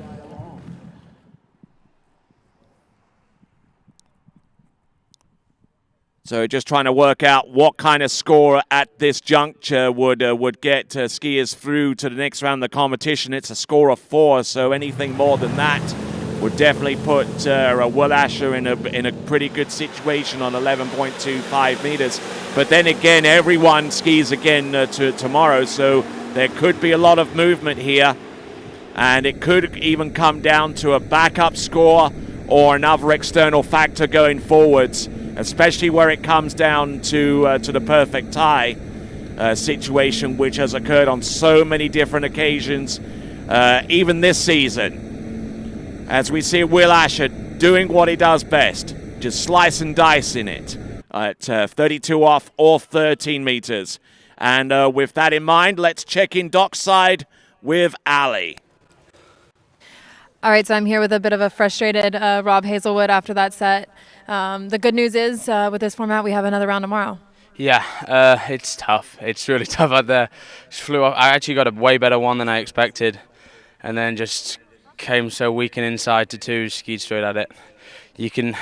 My weakness is skiing to the buoy, and here it absolutely kills you. You just look at the rollers. I'm fast, and I've got to make such a big move to get the ski rotated that it highlights my weaknesses, put it one way. So hopefully we can get a bit more done tomorrow. At least I'm in a spot where I believe I'll know what I need, depending on sledge. Because the goal is that night final. That's going to be really awesome to ski in, hopefully. But yeah, that's not going to be enough. That was shocking. I can do better than that, but honestly, with that 2 ball, I'm happy to get to 5.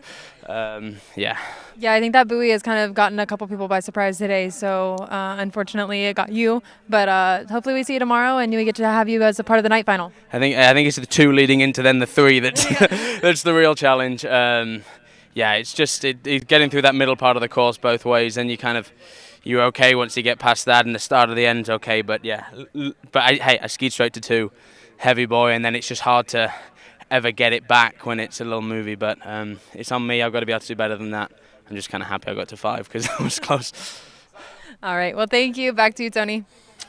Yes, certainly hard at the best of time to ski through 11.25 meters, and it's certainly a lot harder when you have such a great number 1 as Rob Hazelwood did, and ended up skiing narrow into buoy number 2, or just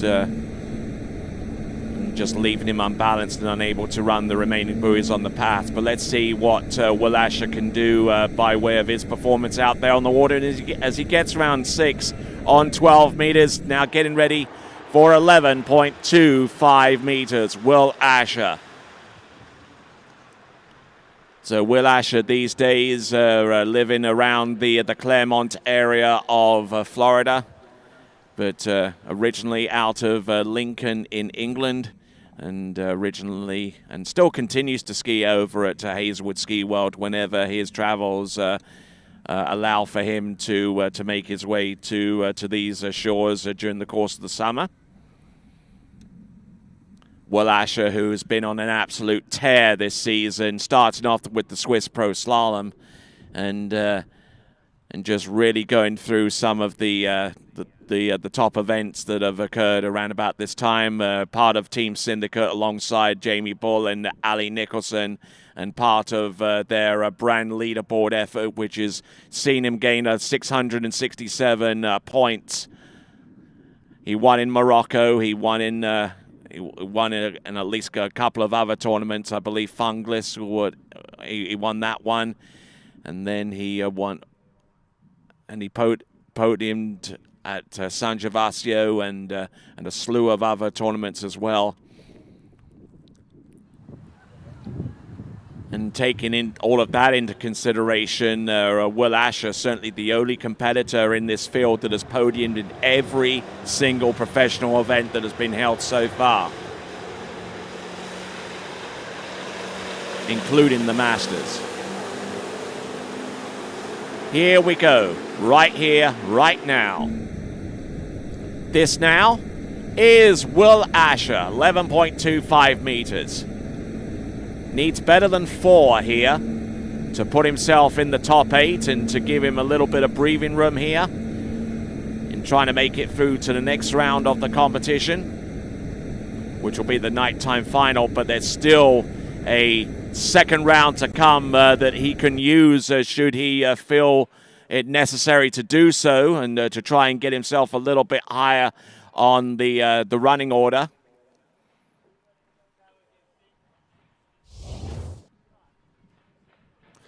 So, looking to try and get as far down here on round 1 so he doesn't have to work nearly as hard in round 2.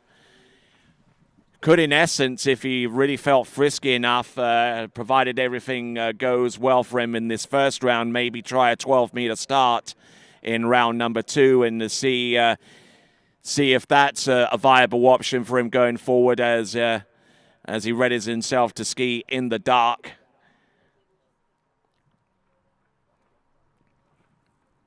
So now we've got Will Asher. He's getting through. He's gotten through that rapace of 30 meters, skiing behind at resplendently orange Nautique 200. I'm not too sure how many Nautique 200s get produced in this day and age, considering that Nautique actually has a boat that's higher up on the pecking order so far as tournament towboats are concerned. But whether they produce a few or many, it looks a really, really splendid boat, and it's certainly perfect for a ski school environment such as this here at the Oxfordshire Wakeboard and Ski Club, where they operate them extensively, and they're supplied by Midlands Nautique. We thank those folks indeed for making this a boat, and those others that are used in this tournament available, whether it be for the pros or amateurs. Here we go. This is Will Asher, 10.75 meters. Look at this, round number 3. He's good to go for number 4. A little bit of a bump there around number 4. Oh no! And he has collapsed over the tip of the ski round buoy number 5, and he is in bewilderment as well as to what happened there. Rocked onto the back of the ski off number 4, But he has a big enough score on 10.75 meters. One would fancy to at least put him at the towards the high end of the order. Probably put him in about 5th or 6th place at this time. So so Will Asher, the task of making it through to the next round of the competition, but certainly by no means over. But he's certainly got a good enough score to be an encouraging sign. Although maybe his turn off number 4 and his approach into number 5 may call for some mental re-examination. But off buoy number 4, it looked like he had this pass made. But then he brought the handle up onto his inside shoulder, and then as he extended, caught a roller, and it somersaulted him over the tip of the ski. And he ends up with 4 1/2. So that concludes round 1 of the pros in both the women's and the men's competition. You're looking at one last time on the instant replay, whether you're watching it on the phone on site or whether you're watching it on another device or even the phone somewhere else in the world. You're watching Will Asher go through the first third of the course on 10.75 meters.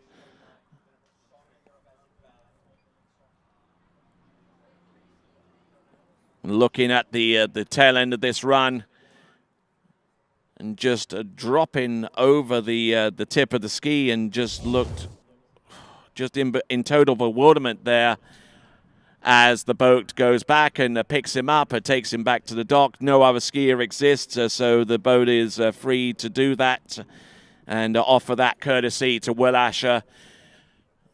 As we have a look at the leaderboard and find that Aaron Davies is still in the lead alongside Sasha Deska on 10.25 meters. That is certainly going to be an encouraging sign forward for those two competitors. Corey Vaughan and Joel Poland, half at 10.25 meters. Those top 4, the only people to run through 10.75 meters.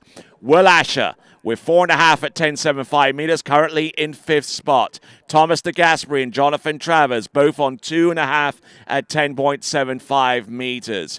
Rob Hazelwood in 8th place with 5 at 11.25 meters. Charlie Emmett and Adam Saddlemeyer in 9th spot with 4 at 11.25 meters, and Arno de Rick in 11th spot to round off the 11 skier men's slalom first round.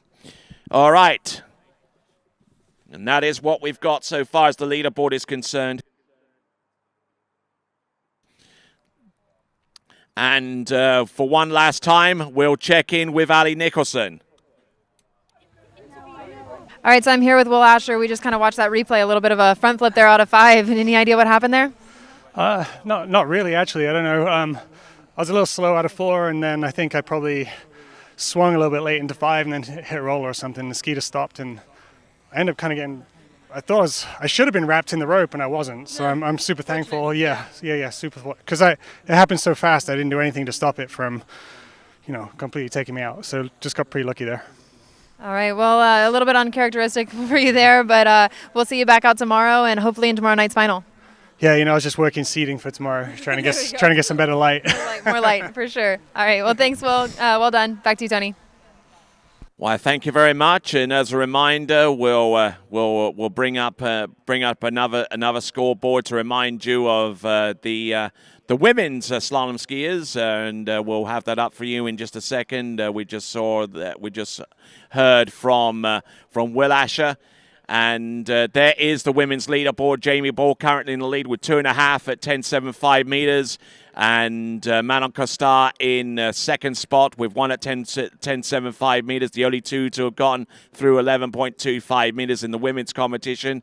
The remaining skiers feature Ali Nicholson with 4. Patrizia Yanni and Alicia Bagnoli, both with 3 at 11.25 meters. Violetta Mosiolski of Argentina with 1 at 11.25 meters. And Ali Garcia with 3.5 on 12 meters.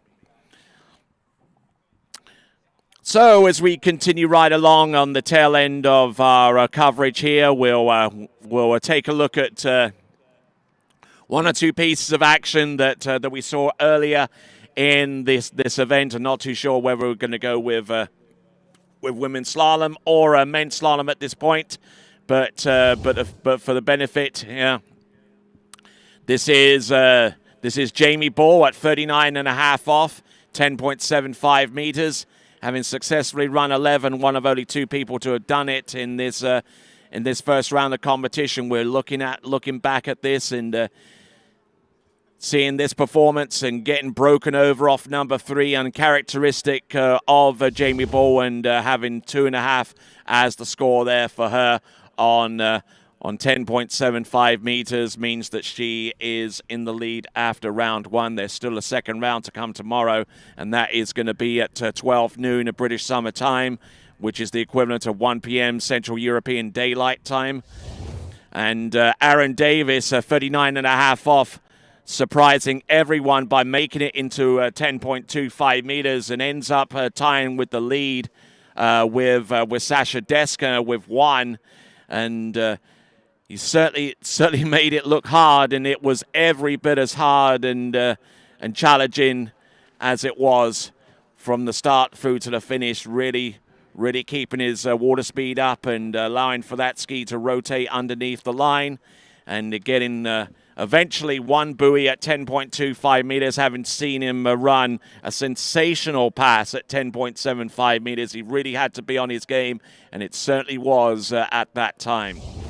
So, as we take a quick fly around the dockside and seeing a Will Asher there being congratulated or at least encouraged by the event organizer, Stephen Glanfield. We'll see if we got anything more to show you before. And yes, racking back a little bit to Adam Saddlemeyer, an amazing, rather surprising performance there from him.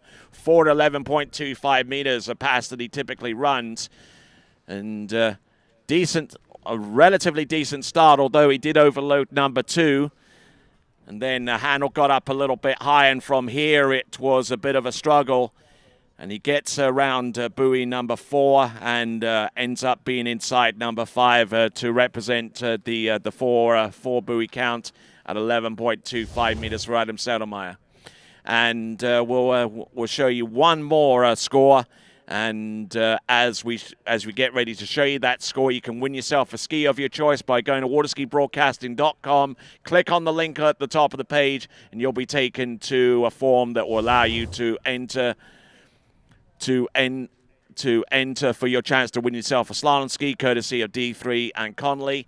We're looking at a replay of Corey Vaughan on his effort there on 10.75 meters, and was eventually one of the 4 skiers that made it through this particular run, and certainly one of our more noticeable performances going forward. Corey Vaughan around number 5, and then he just, I wouldn't say he relaxed, but he backed off enough to allow the ski to turn round and for it to gain enough angle to get round buoy number 6.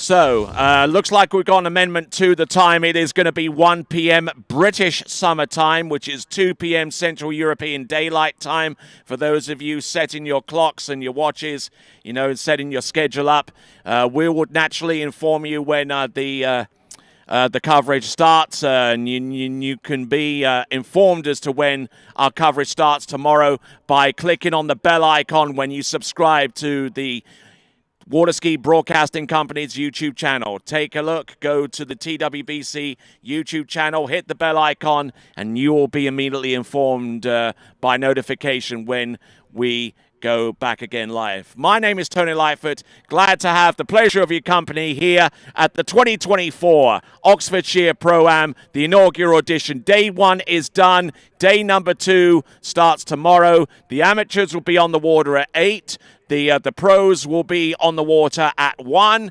So make sure that you stay tuned for that. So in the meantime, and on behalf of every single one here, including those that are involved in the production of this event via TWBC. My name is Tony Lightfoot, and I'm glad to say ciao for now.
I told you there was a place where the sounds of nature are only broken by the roar of a boat, a place where that summer feeling lasts all year long, a place where the Florida sun is only outshined by the smiles of the skiers, a place where first-time skiers can ski alongside world champions and the world-class coaches work with all levels of skiers.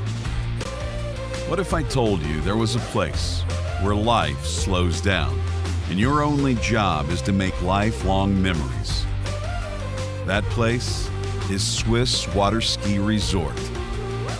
Book your trip at SwissWaterskiResort.com.